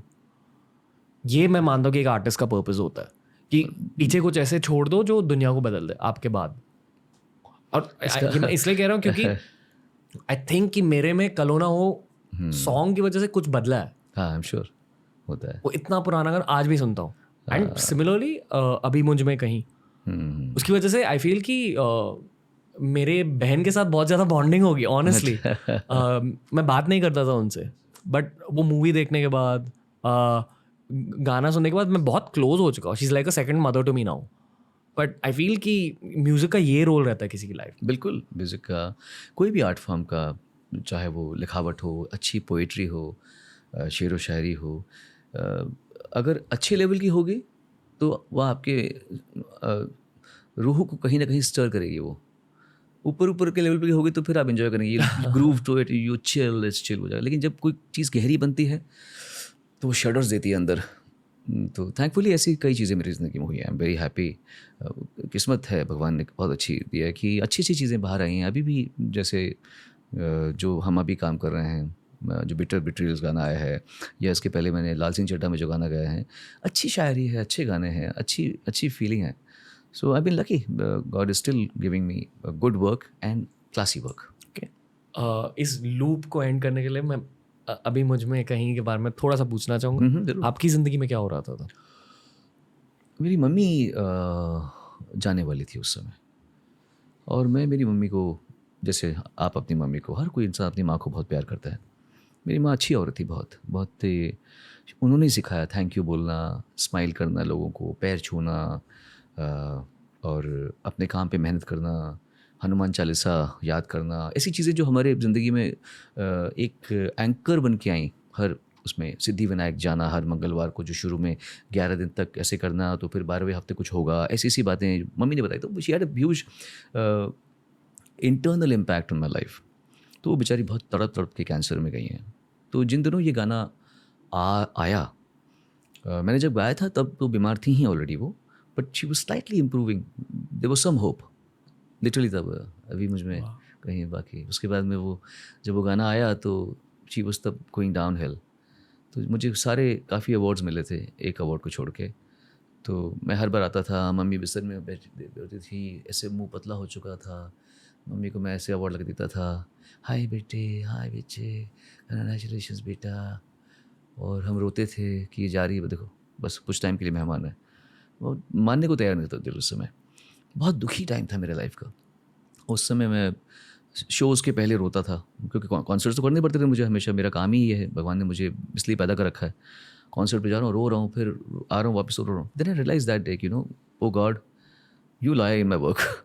तू मेरे काम में रहता है यार। जब मैं स्टेज पे जाता हूँ तो मैं सब भूल जाता हूँ, उतरता हूँ तो मम्मी याद आती है, स्टेज पे जाता हूँ तो फिर सब चल रहा है, जंप मार रहा हूँ, डांस कर रहा हूँ, खुश हो रहा हूँ, लोगों को हंसा रहा हूँ, जोक्स ट्राई कर रहा हूँ। तो वो सब चेंजेस में तब मालूम पड़ा कि स्टेज पे जाके मैं क्या होता हूँ, स्टेज के पहले मैं क्या होता हूँ, माँ के साथ में क्या हूँ। और कुछ घर में भी चल रहे थे, मेरे पर्सनल लाइफ में भी कुछ प्रॉब्लम इश्यूज चल रहे थे, गंदे वाले इश्यूज चल रहे थे। तो वो थोड़ा मेरा डिफ़िकल्ट टाइम चल रहा था जब ये गाना आया था। ओके। जब आप ऐसे गाने गाते हो, आप विजुअलाइज क्या कर रहे हो? तो विजुअलाइज नहीं करना पड़ता Ranveer, you also deep person, I understand. अपने आप को खोना पड़ता है, खोना पड़ता है, वो फिर देना पड़ता है। एक टाइम था जब हम लोग टेक्निक पे जाते थे, अब मरना पड़ता है, उस समय के लिए मरना पड़ता है कि तू दे मालिक। अभी मैं, let me be a vessel, let me be a medium. मुझे तुझे आउटस्मार्ट नहीं करना अब। वो कल होने से पहले तक मैं करता था। देन आई लर्नड ग्रेजुअली कैसे काम में विलीन हो जाना। ताओइज्म में भी कहते हैं ना, work becomes the worker and the worker becomes work. वाह। Singer becomes a song and the song becomes a singer. तो अब मैं उस स्थिति में हूँ, मैं अब उस स्टेज में हूँ कि मैं जब मैं अपने काम में घुसता हूँ, जो कि हमेशा घुसता हूँ मैं, अब मैं सोचता नहीं हूँ, मैं बोलता हूँ दे, तूने पैदा किया है, तूने काम दिया है, तू ही देगा, तू ही लेगा, तू छीनेगा। कुरान में कहते हैं वतू ज़ु मंतशा वतू ज़िल्लु मंतशा, तू इज़्ज़त देगा, तू ही ज़िल्लत देगा, तूने इज़्ज़त दी, तूने ज़िल्लत दी, तेरे पे है। मेरा काम अच्छा करना तेरे पे डिपेंडेंट है। अभी मैं अमेरिका में एक, I keep it short so that नहीं, नहीं, मेरा पहला, क्योंकि आपके आंसर्स बहुत लंबी नोच थे, मैं जानता हूँ, I should not be answering so it's so perfectly fine long. Sir. मतलब आई थिंक लोगों को आपकी बातें सुननी है तो खुल के बता दो। तो हमने अभी 9 सिटी टूर किया अमेरिका में। जी। अमेरिका में अभी मैं आया, कुछ 15-20 दिन पहले मैं आया था। बहुत ही डिवाइन टूर, बहुत ही अच्छा टूर। कई शोज़ में, शो के बाद में आके फूट फूट के रोता था मैं कि ये क्या हो रहा है, ये क्या, मतलब तूने क्या कर्म किए होंगे सोनू निगम, ये जो तू देख रहा है, 46 ईयर से तू स्टेज पे गा रहा है, 31 साल से तू मुंबई एंजॉय कर रहा है, 31 मतलब नहीं 32 साल से मैं मुंबई आया हुआ हूँ और मैं आज भी एंजॉय कर रहा हूँ। लोग खड़े होके रो रहे हैं, मैं गा रहा हूँ। इसके पहले वो चिल्ला रहे थे, डांस कर रहे थे, और मैं गा रहा हूँ, और ये ख़त्म किया शो मैंने और सब रो रहे हैं, ऐसे रो रहे हैं। लास्ट शो में लॉस एंजलिस में शो था, मैंने बोल दिया वही कि मालिक तू देगा, मैं अपना बेस्ट दूंगा। शो ख़त्म हुआ, स्टेज में मैं गा रहा हूँ और ऐसे गाते गाते मेरी आंखों में आंसू आ रहे हैं। मैं कंट्रोल कर रहा हूँ, पब्लिक दिख रही है और चिल्ला रही है और चिल्ला रही है, एंड आई कुड कंट्रोल। मैंने बोला अब मैं पीछे जाके रहूँगा। मैं गया कंट्रोल, तो मेरा प्रमोटर दर्शन जी ने उसको पकड़ा मुझे, what you do, what you do, ऐसे रो रहे हैं, वो रो रहे हैं भयंकर, मैं भी रो रहा हूँ। फिर मैं गया रूम में, जाके मैं रहूँगा। रूम में गए तो पापा बैठे हुए थे। पापा के सामने कैसे रोएंगे, पापा और मैं ही गा रहे थे उस शो पे। तो पापा, हाँ अरे बेटा वेरी गुड शो। मैंने बोला आप यहाँ हो वरना अभी मैं रोता। अरे नहीं नहीं नहीं, समझ सकते हैं, इतना शो करते हैं वो। सडनली ऐसी वन ऑफ माई बेस्ट, मेरा बेस्ट फ्रेंड जो संजय चितले, वो आ रहे आंखों में आंसू लेके, रणवीर, वो सीन अगर किसी ने रिकॉर्ड किया होता, he came with eyes and I started baffling. मैं रो रहा हूँ, वहाँ पे दर्शन जी रो रहे हैं, वहाँ पे प्रीतो जी रो रही है, रॉकी रो रहे हैं, यहाँ पे संजय चितले रो रहे हैं, बंटी बहल मेरे मैनेजर वो रो रहे हैं, the whole room was crying. इससे बड़ा सौभाग्य क्या होगा काम का। जिस काम में आपको खुशी मिले वो तो अच्छा है ही, जिस काम में खुशी के साथ आपके आंसू ऐसे बहें, इससे बड़ी डिविनिटी लाइफ में क्या हो सकती है। ये स्टेज है हमारे इस समय बीइंग का, जो मैं काम कर रहा हूँ। रिकॉर्डिंग अभी मैंने मराठी गाना करा था, मैं 4-5 दिन पहले। वो गाने का मैंने एक आलाप लिया लास्ट का, मैं ही विफल गया यार। मुझे मालूम है मैं क्या हो क्या रहा है, ये मैं नहीं कर रहा, ये मुझे मालूम है ये हो क्या रहा है। आई स्टार्ट आज them to shut the microphone. मैं पीछे गया, मैं पहले खूब रोया, फिर माइक में मैंने लास्ट की 4 लाइन गाई हैं। ये स्टेट ऑफ बीइंग चल रहा है काम का, इतना अच्छा है कि अब तो मृत्यु भी स्वीकार, जब मात खड़ी उस पार। फ्लो स्टेट के भी लेवल्स होते हैं और एज के साथ शायद आप डीपर फ्लो स्टेट्स तक पहुंच रहे हो। आई डोंट नो एज के साथ में, लेकिन हाँ समय के साथ में मैं कहूँ एज तो मैं मतलब मैंने तो बहुत सारे बड़े बड़े एज के लोगों को मैंने इतनी बचपने वाली बातें करते हुए देखा है।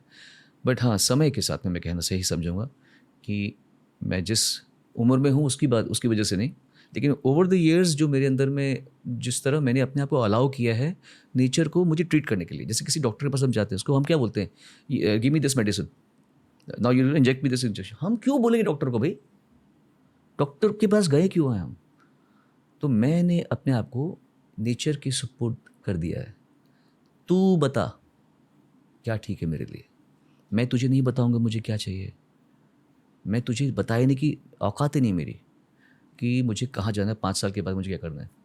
तो 2 चीज़ें होती हैं, वो कहते हैं हम पढ़ते हैं ना वो सीक्रेट कि आपने जो सोचा मैनिफेस्ट कर दिया, होता है। शायद मैं सिंगर बनना चाहता था तो मैं बन गया। अब चॉइस आप पे है, आपको डॉक्टर को बताना है ठीक होना कैसे ठीक होना, या आपको देखना है कि डॉक्टर मुझे कैसे जल्दी ठीक करेगा।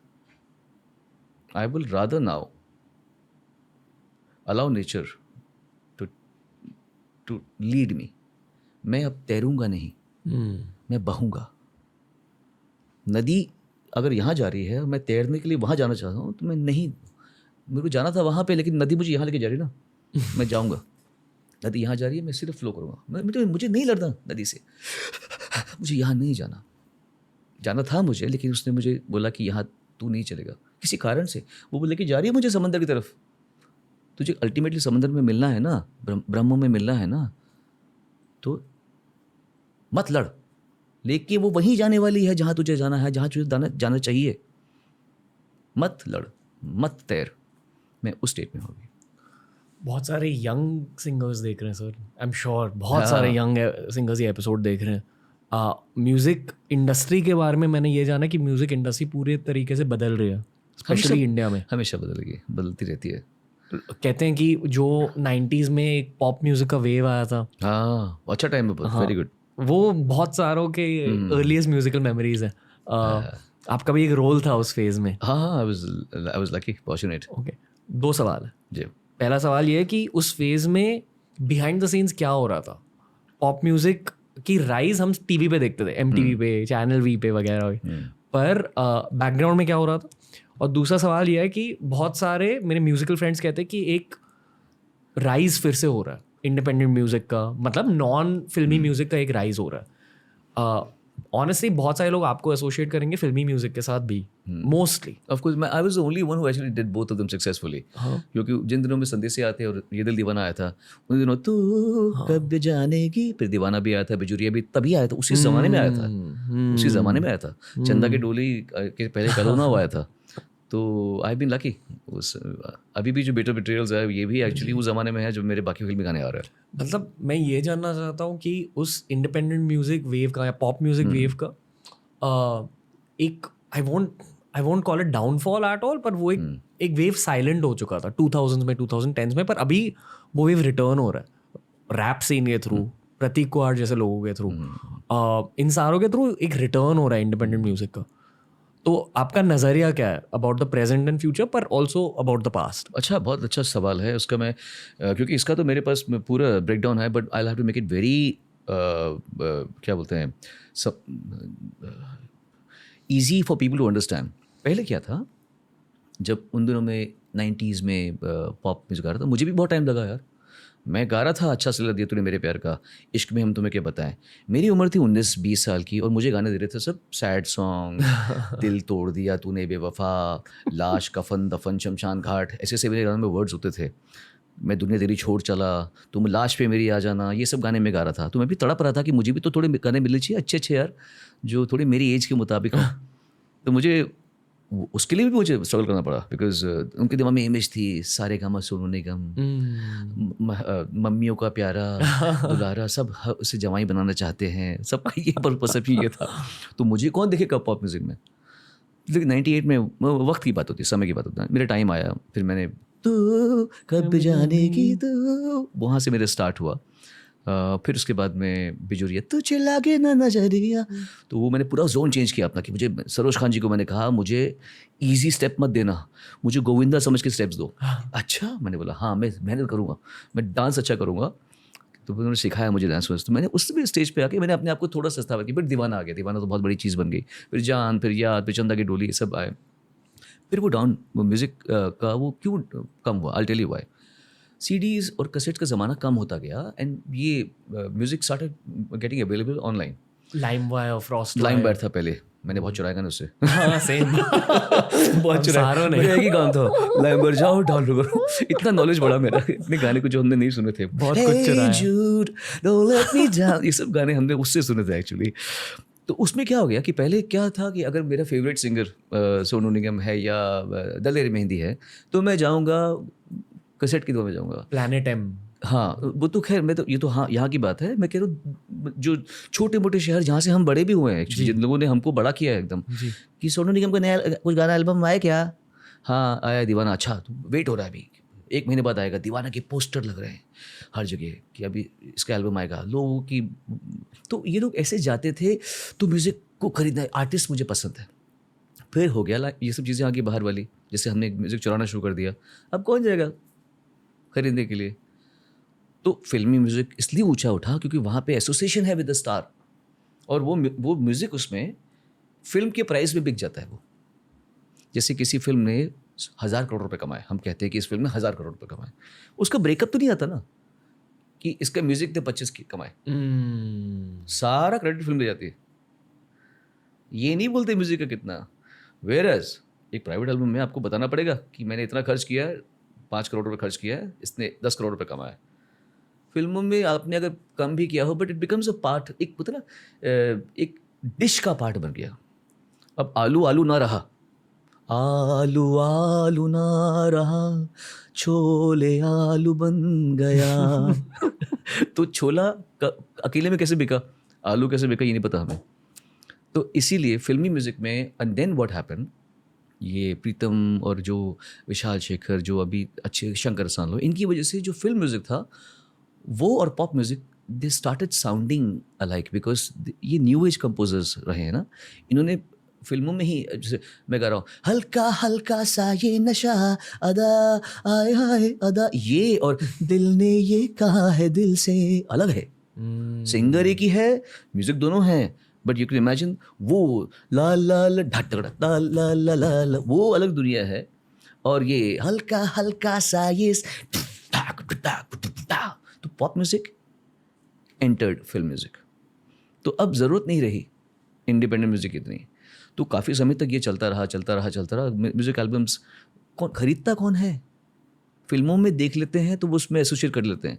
इंडिपेंडेंट म्यूजिक, अब इंडिपेंडेंट स्टैंडिंग ख़त्म हो गई थी, पर हर चीज़ का ना एक वे होती है ज़िंदगी, दुनिया ये है, जो नीचे जाएगा वो ऊपर तो आना ही है, फिर नीचे जाएगा, उसके भी रेडी होना पड़ता है हमें। तो अभी ऊपर आया क्योंकि लोगों ने फिल्मी म्यूजिक तो अभी हो गया, इस जनरेशन को अपने इंडिविजुअल स्टार्स भी चाहिए।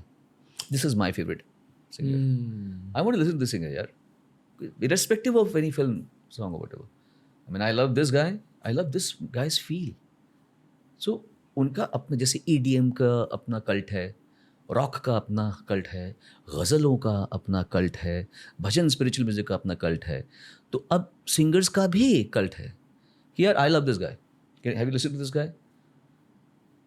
तो अब उन फिल्मों से उनकी तृप्ति नहीं हो रही है, उनको अपने आर्टिस्ट चाहिए, उनको बादशाह चाहिए। मेरा I love listen to Badshah को बोलेगा, I love Honey Singh, I love you rap, I love rap. लोग रैप की बुराई करते हैं, how dare you criticise rap. आपने कैसे सोच लिया कि हर चीज़ जो आप सोचेंगे ये गाते हैं, जो आप करते हैं वो ठीक है? रैप वाले बेवकूफ़ हैं क्या?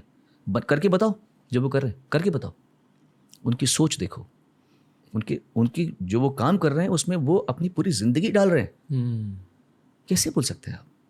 दिस इज़ ठीक है, they are not great singers, कोई बात नहीं, बट उनकी कला का तो आप सम्मान कीजिए। वो कहाँ से सोच रहे हैं, कौन से वर्ड्स, आज वो एक गहरी बात को आपके शब्दों में आपको कन्वे करके कह रहे हैं, इस बात का सम्मान कीजिए। आप क्या सोचते हो इंडियन रैप सीन के बारे में? मुझे लगता है बहुत अच्छा है। मैं हमेशा सोचता हूँ, देखिए हर गाना हर कोई गा सके जी, ऐसे पॉसिबल नहीं है। अभी मुझ में कहीं लोगों को पसंद बहुत है, पर वो साथ में सिंगल अलोंग नहीं कर पाते। रैप वो सिंगल अलोंग कर लेते हैं, तो ये कारण है। और उसमें अगर कोई अच्छा रैप आर्टिस्ट है जो एक अच्छी बात को कन्वे कर रहा है, चाहे मस्ती वाली हो, मतलब इवन इफ इट्स रॉन्ची और व्हाटएवर, इट डिपेंड्स ना। हमने भी तो गालियाँ दी लाइफ में ना, हमने देखी है ना ब्लू फिल्म। तो फिर हम कौन से जज बन जाते हैं कि how dare you use this word? अरे he is catering to his audience, let him cater to his audience. उसकी ऑडियंस को यही सुनना है। कोई ऐसे आर्टिस्ट हैं, ऐसे रैप सॉन्ग्स हैं जो आपको टच कर गए? मुझे एक बादशाह का गाना था, मैं इस गाने का भूल गया। वो उसमें एक लड़की को, छोटी लड़की होती है, वो बीमार होती है, and Badshah goes to him to her as a star and surprise whatever. एक गाना मुझे बड़ा पसंद आया था। बाकी तो मुझे सारे तो वैसे एक कौन है वो, डीनो समथिंग, डीनो जेम्स। हाँ, उसका एक गाना था, मुझे बड़ा अच्छा लगा था वो, ही वाज समथिंग। तो इतना नहीं सुन पाता, लेकिन जब मैं सुनता हूँ तो मैं उसको कोशिश करता हूँ समझने की। अच्छा, हनी सिंह के भी मुझे अच्छे लगे काफ़ी बार। The thing is I feel they are catering to a generation that wants to listen to these songs and sing along and feel that, एक वाइब फील करने आपको।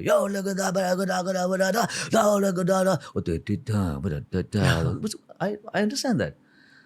So quite open to rap. Okay. Yeah.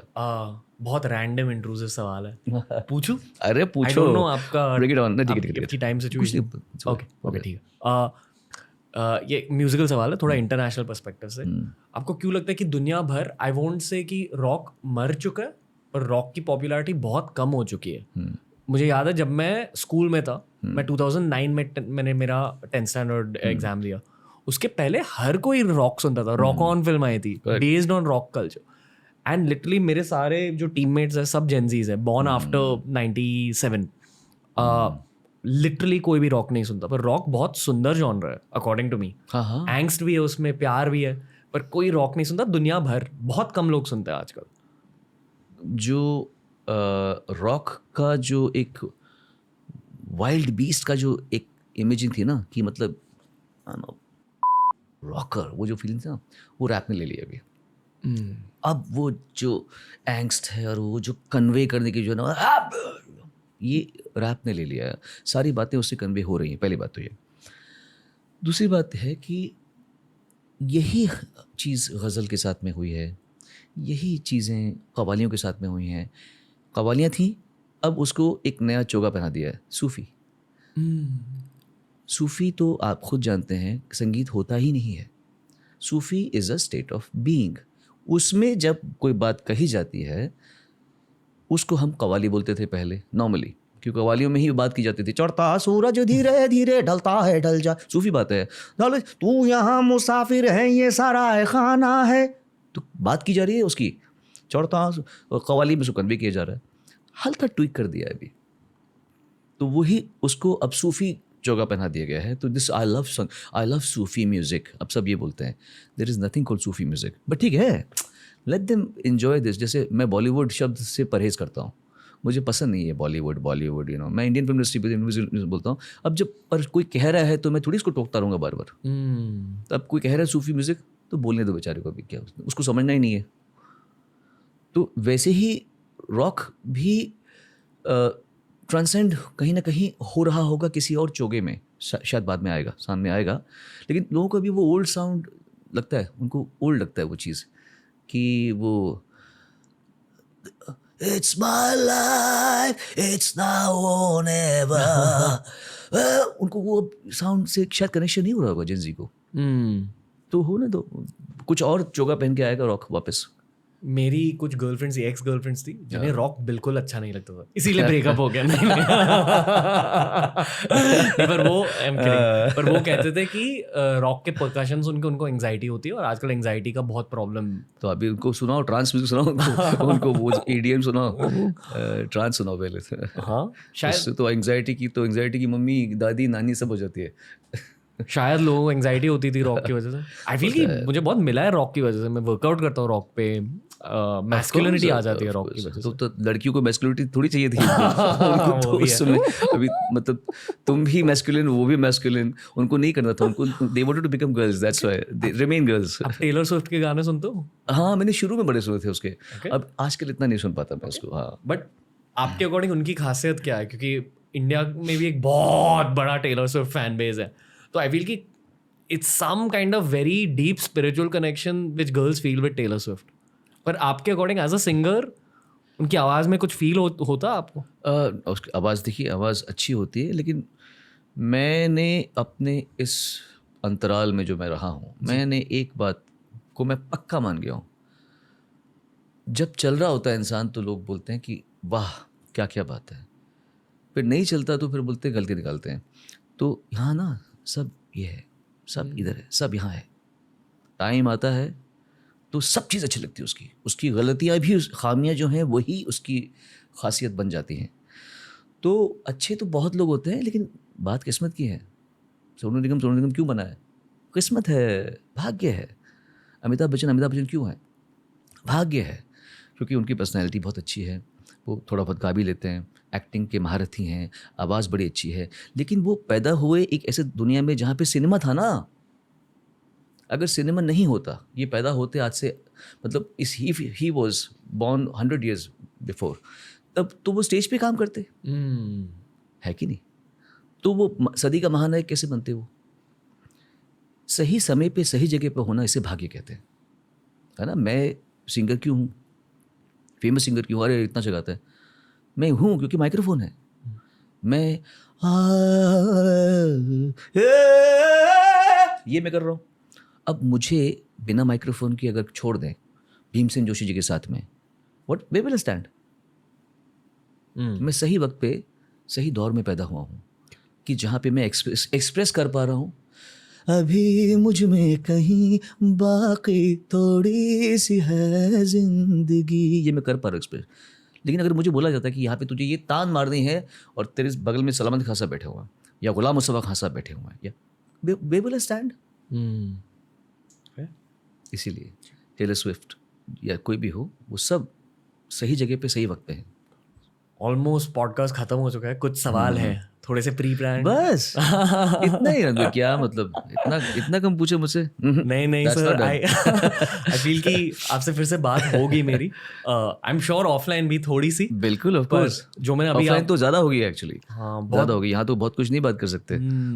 We have a lot of common points in common areas of discussion. मैंने जब भी singer से बात करी है, स्पेशली जो टॉप लेवल के सिंगर्स होते हैं, I am sure that some aspect you might disagree with, क्योंकि आपने ज़्यादा सिंगर्स से बात करी है लाइफ में।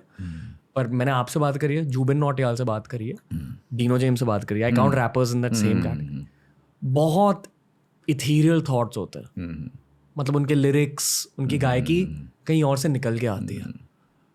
Correct to say that? I think कि भगवान से उन्हें सफलता देता है जो उस लेवल तक पहुंच सकते हैं इथीरियली।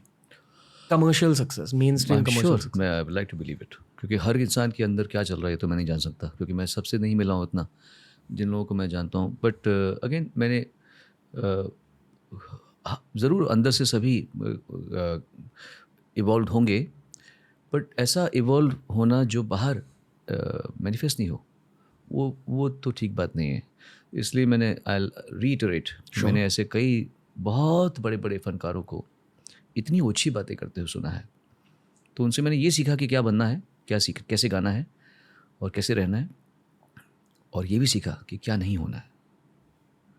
उस मामले में भी वो मेरे गुरु रहे, सीखा उनसे, बहुत कुछ सीखा क्या करना है, और ये भी सीखा क्या नहीं करना है। और वो बहुत ज़्यादा ज़रूरी है जानना क्या नहीं करना। अगर आपको सही वक्त पे समझ में आ जाए तो आपकी लाइफ सॉर्टेड है। सिर्फ क्या करना है, क्या करना है, क्या करना नहीं होना चाहिए, ये भी देखना चाहिए। क्या नहीं करना जी उतना ही आवश्यक है लाइफ में सीखना, क्या नहीं करना। जिस फेज ऑफ लाइफ तक मैं पहुंचा हूँ, which is late 20s early 30s, इस फेज में एक आर्टिस्ट के लिए बहुत कुछ होने लगता है अकॉर्डिंग टू मी, क्योंकि आप में मैच्योरिटी भी आ जाती है, पर आप में वो यूथफुल मोटिवेशन भी होती है। मेरे एक भाई है अरमान मलिक, उनके लिए आप क्या कहना चाहोगे? Not that he has asked me to ask you anything. Armaan बहुत अच्छा गाता है, बहुत सुंदर गाता है, बहुत अच्छी आवाज़ है, पर at the stage he is at, और जो हमने बात करी है इंडिपेंडेंट म्यूजिक सीन के बारे में, आप उससे क्या कहना चाहोगे? कुछ नहीं, नथिंग। सबकी अपनी जर्नी है। एक बहुत बड़े साधु महात्मा कह गए, सबकी अपनी जर्नी है, जर्नी दो। महात्मा का नाम है सोनू निगम। सबकी अपनी जर्नी है, जर्नी दो जी। सबकी कुछ ज्ञान मत दो जब तक कोई मांगे ना। बिल्कुल ज्ञान नहीं देना चाहिए जब तक आपके सामने कोई रिसीवर नहीं है। मत दो ज्ञान, आप ज्ञान बांटो मत बिल्कुल भी, आप ज्ञानडू कहलाएंगे। बिल्कुल ज्ञान नहीं बांटो, आप ज्ञान दोगे आप ज्ञानडू कहलाएंगे। जब तक कोई सामने नहीं बैठेगा आपके और बोलेगा सही मन से, कोई लेने वाला होना चाहिए। पात्र बनो पहले, तब मिलेगा। मत बोलो किसी को कुछ भी, क्योंकि मैं जो मेरे लिए सही है वो किसी और के लिए सही हो, ये कैसे हो सकता है? मुझे मालूम तो पड़े तुम्हें जाना कहाँ है, तुम्हें कहाँ पहुँचना है। तुम्हें जाना है पटना, मैं तुम्हें पहुँचा दूँ मैसूर। पहले मुझे लोकेशन बताओ, जीपीएस मैं तुम्हें तब बताऊँगा, पहले लोकेशन बताओ। जब हम क्या जीपीएस में क्या करते हैं, वी डोंट पुट दर कि अभी यहाँ से मैं राइट जाऊँगा, लेफ्ट जाऊँगा, फिर मुझे यहाँ पहुँचना है। नहीं, हम बोलते हैं हमको अंधेरी से ताड़देव में जाना है एक जगह पे, या मुझे मुंबई से जाना है जमशेदपुर।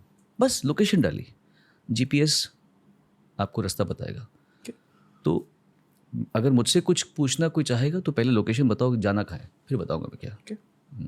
जितने भी सिंगर्स इंडियन आइडल में से निकले, आप उनसे टच में हो?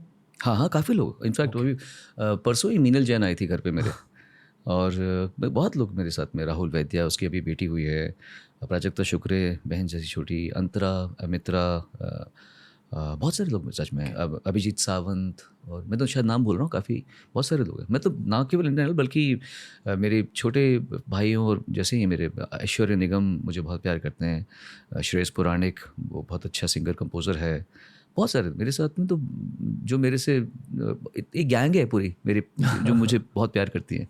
और मैं समझता हूँ कि ये घमंड नहीं करना चाहिए कि मैं बड़ा हूँ तो मैं आशीर्वाद दूंगा ना, छोटों का आशीर्वाद ज़्यादा लगता है। छोटों से आशीर्वाद लेना सीखो। वाह। ये मत सोचो कि हम आहा बचती।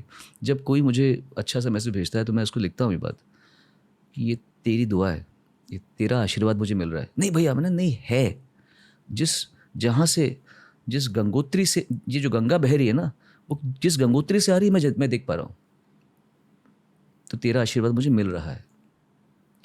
आप में कुछ बदला इंडियन आइडल की वजह से?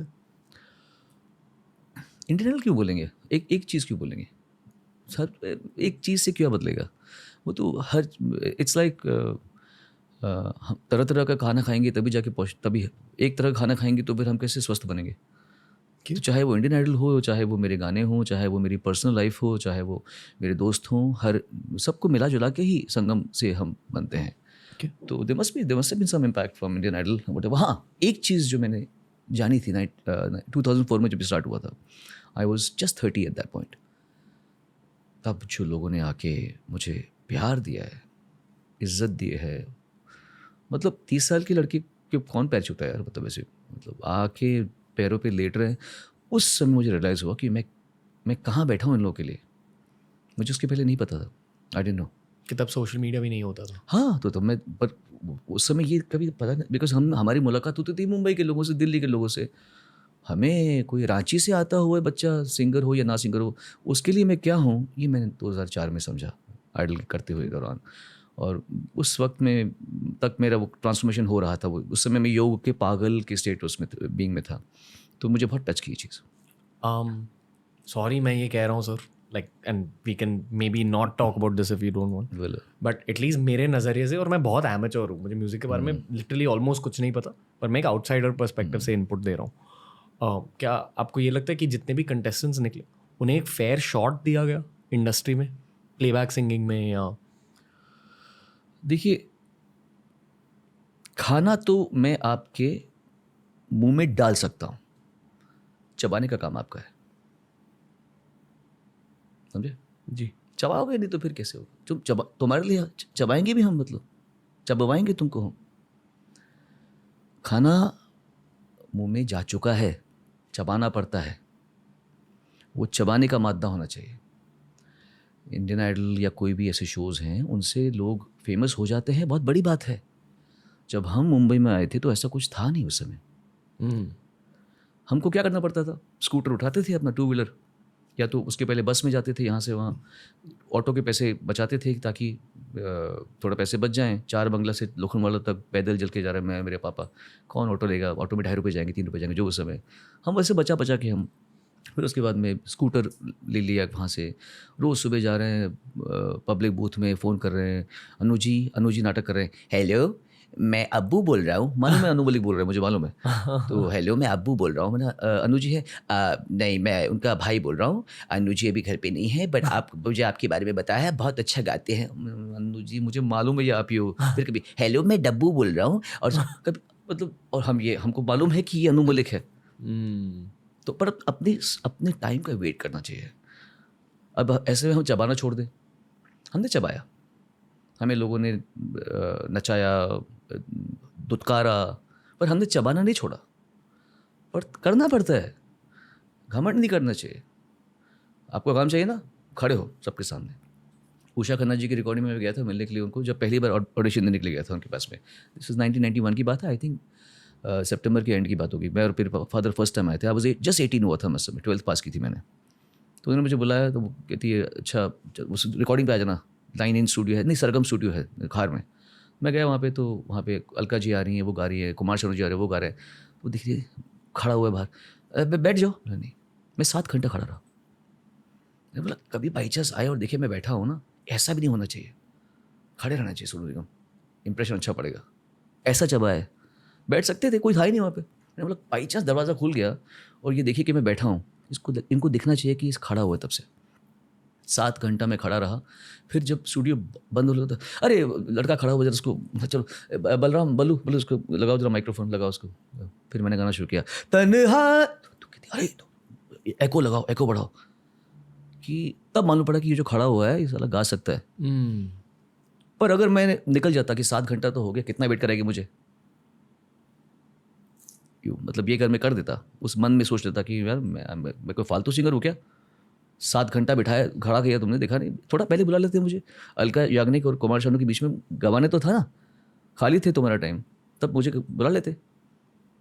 चबाना पड़ता है, चबाओगे, भगवान के घर में देर है अंधेर नहीं है, वेट करो, टाइम आएगा, कोई ना कोई दरवाज़ा खुलता है, तैयार होना पड़ता है, तैयार रहो।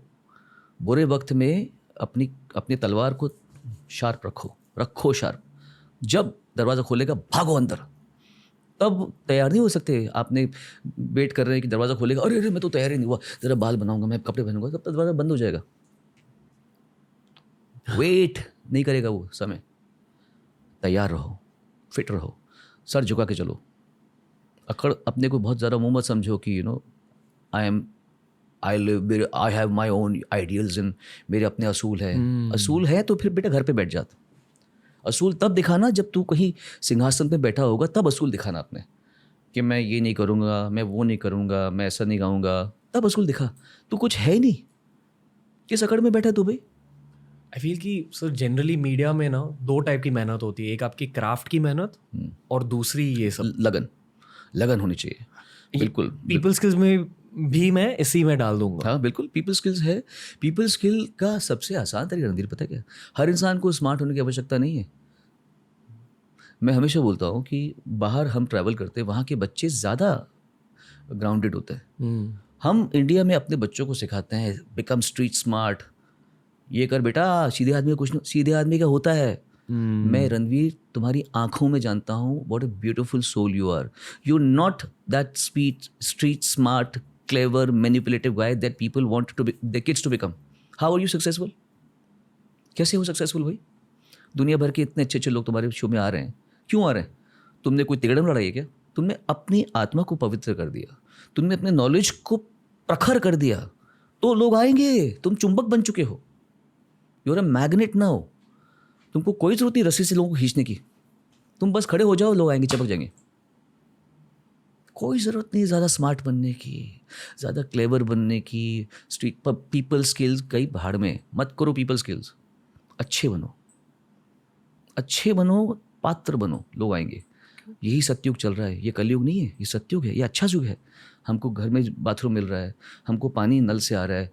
सत्युग के समय में तो हमको टॉयलेट जाने के लिए बाहर कहाँ जाते होंगे टॉयलेट?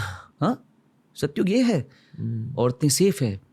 उस जमाने में औरतों को जिसकी औरत पसंद आ के लेके चले गए। करके दिखाओ आज। ये अच्छा ज़माना है, अच्छे लोगों का ज़माना आया है। ये जो इंसान अपने काम में अच्छा है, जिसकी नीयत अच्छी है, वो कामयाब है। जितने भी बदमाश और मैनिपुलेटिव लोग हैं वो इतना कामयाब नहीं है आज।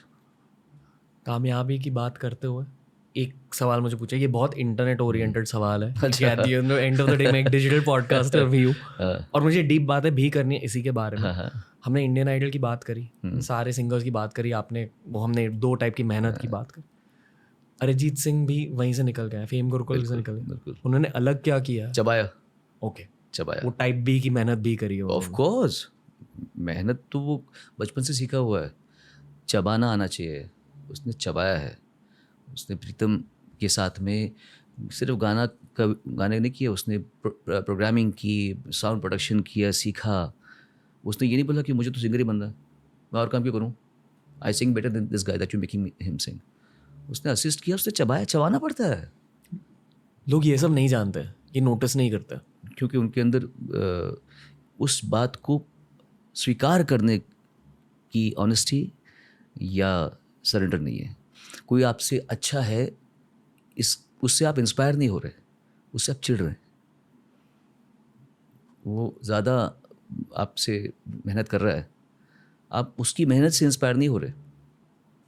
आप ये सोच रहे हैं कि मतलब इसकी मैं गलती कैसे निकालूं, मैं हूँ, ये है। इसलिए आपको हर इंसान के अंदर ईश्वर दिखना पड़ेगा। दिखेगा आपको कि देखो अरिजीत सिंह नहीं गा रहा, वो भगवान गा रहा है। मीका सिंह नहीं गा रहा, वो भगवान गा रहा है। समझे, ऊपर नीचे मत करो किसी को भी, वो जो कोई भी है। लकी अली जब मैंने गाया था वो, इस प्यार को मैं क्या नाम दूं, I got inspired by lucky Ali.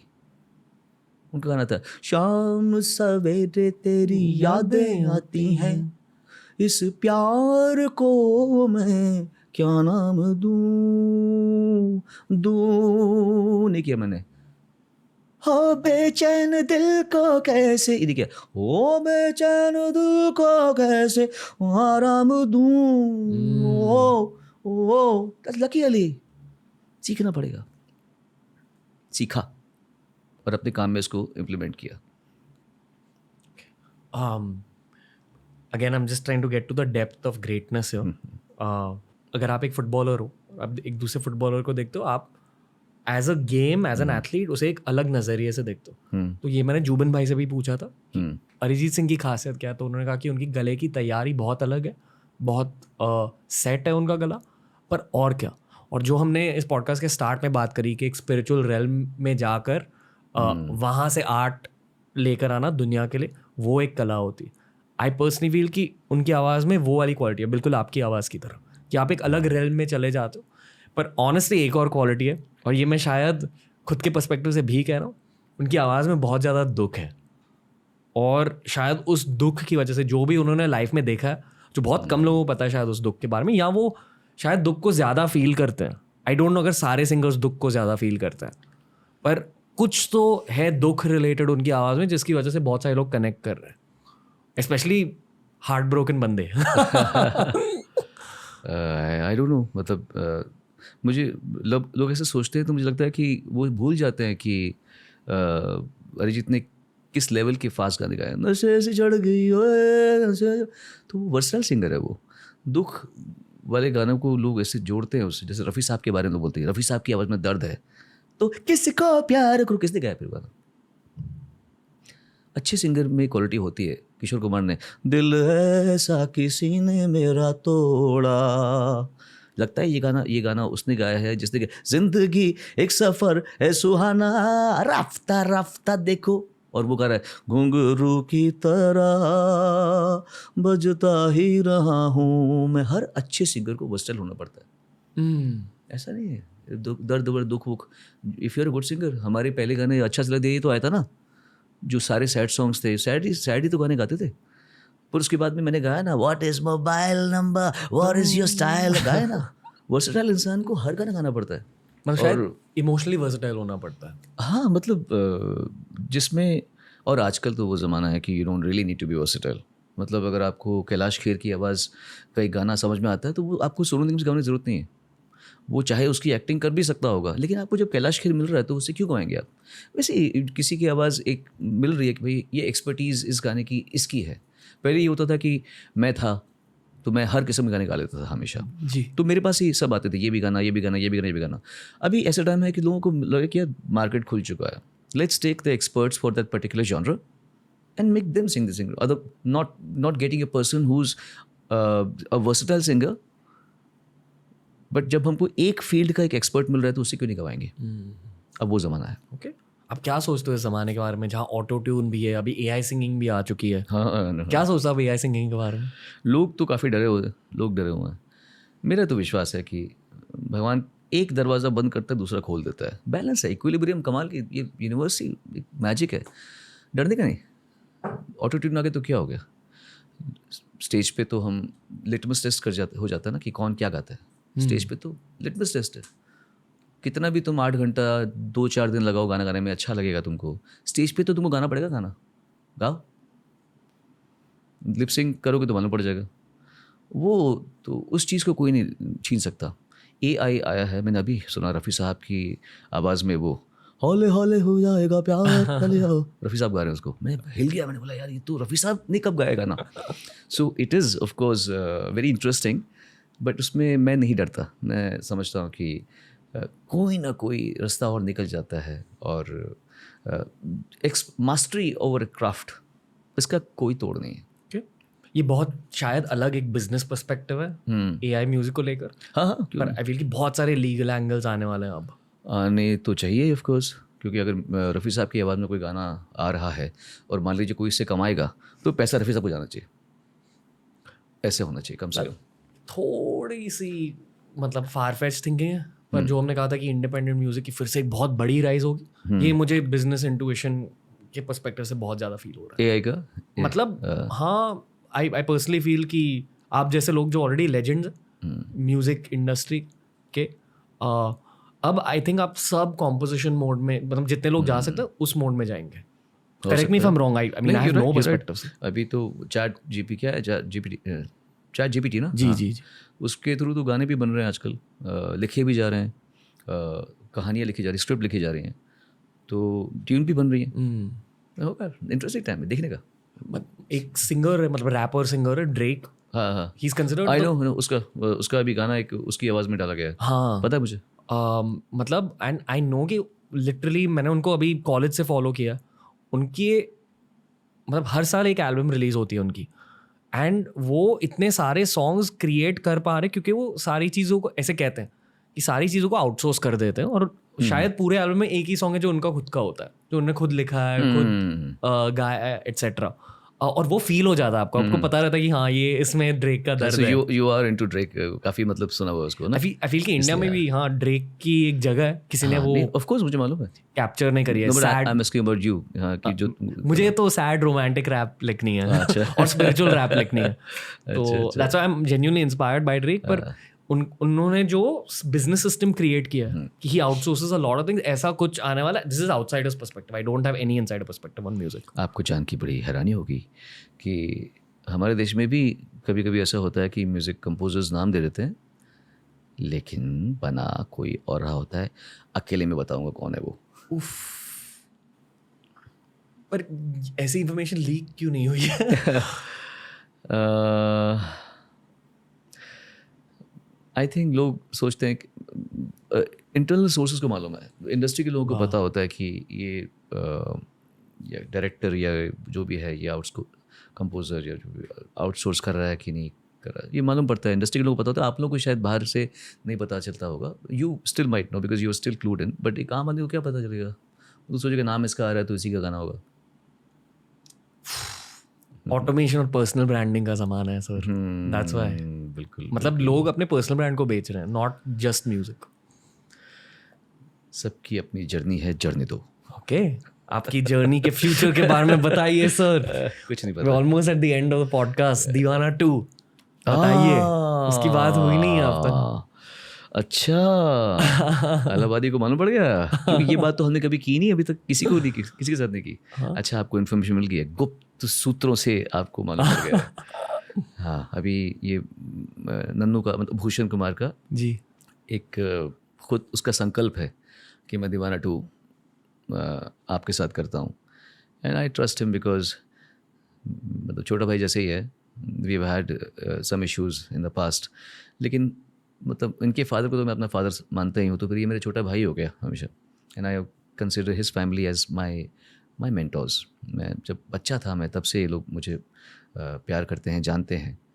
So I trust his acumen, he is a hard working guy, बहुत कमिटेड अपने काम में, बहुत पैशनेट आदमी है, और कुछ और बात नहीं करता वो मुझसे, जैसे हम बात कर सकते हैं। इतनी डीप तक हम गए हैं सर, नाद की बात कर रहे थे अभी हम लोग, और शून्य से शून्य तक वो बात कर रहे थे। उससे मैं अपनी पर्सनल बात भी नहीं कर सकता, मतलब वो फैमिली लाइफ में क्या इशू है, वो इतना कमिटेड है अपने काम में भूषण, और एकदम वन ट्रैक माइंड है, काम काम काम काम काम। अच्छा है, तू ही बना भाई, अच्छे समझदार। तुम्हारा पैशन जो है उससे कम ही है मेरा पैशन किसी गाना बनाने में। वो खुद गाता? वो खुद नहीं गाते, लेकिन वो उनका जो है कुछ किसी में होता है ना, कोई समझने के एक दे देता, वो जिस पर्सपेक्टिव से गाने को देखता है उस पर्सपेक्टिव में उसको दिख जाता है कि गाने में कितना दम है। कभी कभी हम ज़रा नज़दीक होते हैं ना, तो हमको मालूम नहीं पड़ता कि पिक्चर क्या है। इट्स ऑलमोस्ट लाइक हमारे घुटने में एक चींटी घूम रही है, उसके लिए तो हम पहाड़ है। हम यहाँ से देख रहे हैं कि ये घुटना है, चींटी के लिए तो एक हिल है ना, तो हम चींटी हैं, वो दूर से देखता है गाने को। तो मुझे लगता है कि ये इस चीज़ में उसको भी महारत हासिल है। पैटर्न रिकग्निशन का कमाल है हाँ, म्यूजिक हाँ। इंडस्ट्री में इतनी बिल्कुल बिल्कुल बिल्कुल होता हुआ सबके अंदर में एक होता है ना, कुछ होता है तो उसके अंदर में है कमाल, तो आई ट्रस्ट हिम एंड दीवाना टू वो करना चाहता है ASAP, तो बड़ी अच्छी बात है। It will be nice, as I said, one day at a time, जिंदगी जो लाएगी हम उसको स्वीकार करेंगे। ओके एक शब्द है एलूसिव एल्यूसिव, एलूसिव इसका हिंदी में इसका मतलब क्या है? हमें अंतर्मुखी, मतलब जैसे जो थोड़ा सा नहीं दिखता है ज़्यादा, वो मतलब अपने अपने जोन में रहता है जी और बंजारा बंजारा टाइप, अंतर्मुखी बोलते हैं इसे, जैसे इंट्रोवर्ट। आप भी वैसे हो ना, ऐसा नहीं हो मैं, it depends on person to person. Okay मतलब मुझे आप भीड़ में डाल दोगे मैं तब भी खुश होऊंगा, अकेले छोड़ दो कमरे में मैं तब भी खुश रहूँगा, टीवी भी बंद कर दो, मत दो कुछ, मुझे कुछ मत दो, मैं अकेले बैठ के ठीक हो जाऊँगा। कोई मेरा ऐसा पैटर्न नहीं है, मैं किसी चीज़ से प्राउड नहीं हूँ कि I am like this, I M spiritual. एक तो बोलना कि आई एम स्पिरिचुअल सबसे बड़ा गुनाह है। स्पिरिचुअल ईगो हाँ बिल्कुल, ये बोलना कि आई एम वेरी स्पिरिचुअल यही बताता है कि तुम स्पिरिचुअल नहीं हो। बोलने का नहीं, तुम्हारी बातों से समझ में आ जाएगा। जैसे कोई बोले कि I am a very good singer, क्या ज़रूरत है, गा के दिखा, मालूम पड़ जाएगा तो गाता कि नहीं गाता। स्पिरिचुअल बोलने की क्या ज़रूरत है, तुम्हारी बातों से, तुम्हारी आंखों से दिखना चाहिए कि तुम ज़िंदगी को क्या समझते हो। तो वैसे ही इल्यूसिव हूँ। मुझे याद है के हमेशा बोलता था, bro I am very introvert, you know, I am elusive. हाँ नहीं उससे, हाँ आई एम वेरी, हाँ एक और वर्ड होता है जो आई एम वेरी समथिंग, तो एनीवे तो ऐसे कहता था। और we used to miss him, क्योंकि मैं और जैसे शान और हम लोग, कुणाल गंजा वाला, पैपॉन भी, अभिजीत दा, सुरेश वाडकर जी, हरिहरन जी, अनूप जलोटा जी, हम लोग सब बहुत मिलते रहते हैं। We are always you know having fun with each other, क्योंकि हमको अपने को इल्यूसिव रखने का नहीं, अपने को लगता है कि यार ज़िंदगी है, ठीक है, हम थोड़ी कोई रोज़ मिल के चंडाल चौकड़ी बनाते हैं, ऐसा तो नहीं है हमारी। पर जब मिलेंगे तो प्यार से मिलेंगे, थोड़ा टाइम हंसेंगे, तलत अजीज़ जी, हम लोग सब ऐसे। तो ये नहीं मिलता था के, तो फिर बिना मिले चला गया हमसे। हमें, आई मिस हिम कि हम, पर the thing is even when he was alive तब भी वो हमसे कहाँ मिलता था। तो मेरा तो ये नहीं है, मैं तो सोचता हूँ कि जब ईश्वर चाहता है अकेले रहो तो अकेले रहो, जब मस्ती तो मस्ती करो, इट्स लाइक दैट। यही था आज का पॉडकास्ट सर, आपको बस जाना, आपके बस दिल को जाना। रणवीर, इतना इतना कम कैसे पूछा, ये गलत नहीं, बात है। क्योंकि आप जैसे लोगों से बात करने के लिए ना एक एनर्जी चाहिए रहती है एंड मैंने बहुत कुछ आपसे नहीं पूछा है आज। अच्छा, स्पेशली आई फील कि ट्रैवल का भी बहुत बड़ा रोल रहा है आपकी लाइफ में। अब समथिंग टेल्स मी आपने बहुत कुछ देखा है ट्रैवलिंग पर्सपेक्टिव से। पर अरे ट्रैवल तो पायलट भी करता है ट्रैवल तो एरोस्टेस भी करती है। कुछ जब तक आपने अपने रेडार्स, एंटीनाज अपने ऊपर नहीं किए, कुछ काम नहीं आता। घर बैठ के एंटीना ऑन रखो, दुनिया भर की यात्रा हो जाएगी। अकेले बैठो, पूरी ब्रह्मांड को तुम कवर कर लोगे। एंटीना खुले रखो बस, और जिसके एंटीना बंद है उसको कितना भी घुमा लो बाहर, कुछ नहीं होगा। एंटीना, रेडार अपने चालू रखो, और घर में चुपचाप बैठो, अंधेरे में अकेले में बैठो, सारा ब्रह्मांड के दर्शन हो जाएंगे आपको। मेरी लाइफ का सबसे बेस्ट एस्पेक्ट है कि मैं सोनू निगम सर को होस्ट कर रहा हूँ मेरे घर पे, आपसे बात कर रहा हूँ।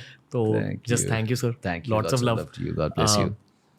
ये मैं बहुत सारे पॉडकास्ट के बाद कहता हूँ कि बहुत कुछ सीखा आपसे, बट आई फील कि आज मेरे दिल ने बहुत कुछ सीखा, not just my mind. So thank you sir, Thank you. Seriously Pleasure is appreciate you, mine. Appreciate your time, thank you so much. And I hope to have you on the show again. बिल्कुल, और मैं तो, आप तो मेरी ज़िंदगी का हिस्सा ही रहते हैं। मेरे को जहाँ मैं वो यूट्यूब में तो आप आते ही रहते हैं मेरे को, मतलब मैं ना भी चाहूँ तो मेरे पीछे नहीं छोड़ता। जब देखो आ जाता है, बेयर बाइसेप्स ऐसे करता हुआ, जब देखो आ जाता है, मतलब वो पीछे नहीं छोड़ता, स्टॉक करता है मुझे। I am stalker, I am not going to say sorry sir. नहीं, but thank you, God bless you, pleasure is mine. learned a lot from you और thank you for changing me through your songs. That's all. Thank you, See you soon, sir. Thank you. तो दोस्तों कैसा लगा आज का episode?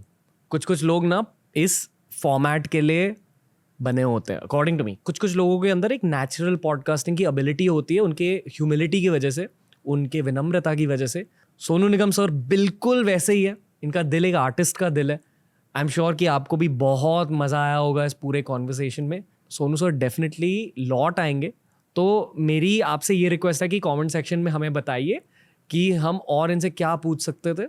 और अगर मान लो, and I am sure sir comments पढ़ रहे होंगे, पर मान लो अगर सर कमेंट्स पढ़ रहे हैं तो आप उनको क्या मैसेज देना चाहोगे, ये भी कमेंट्स में बता दीजिए।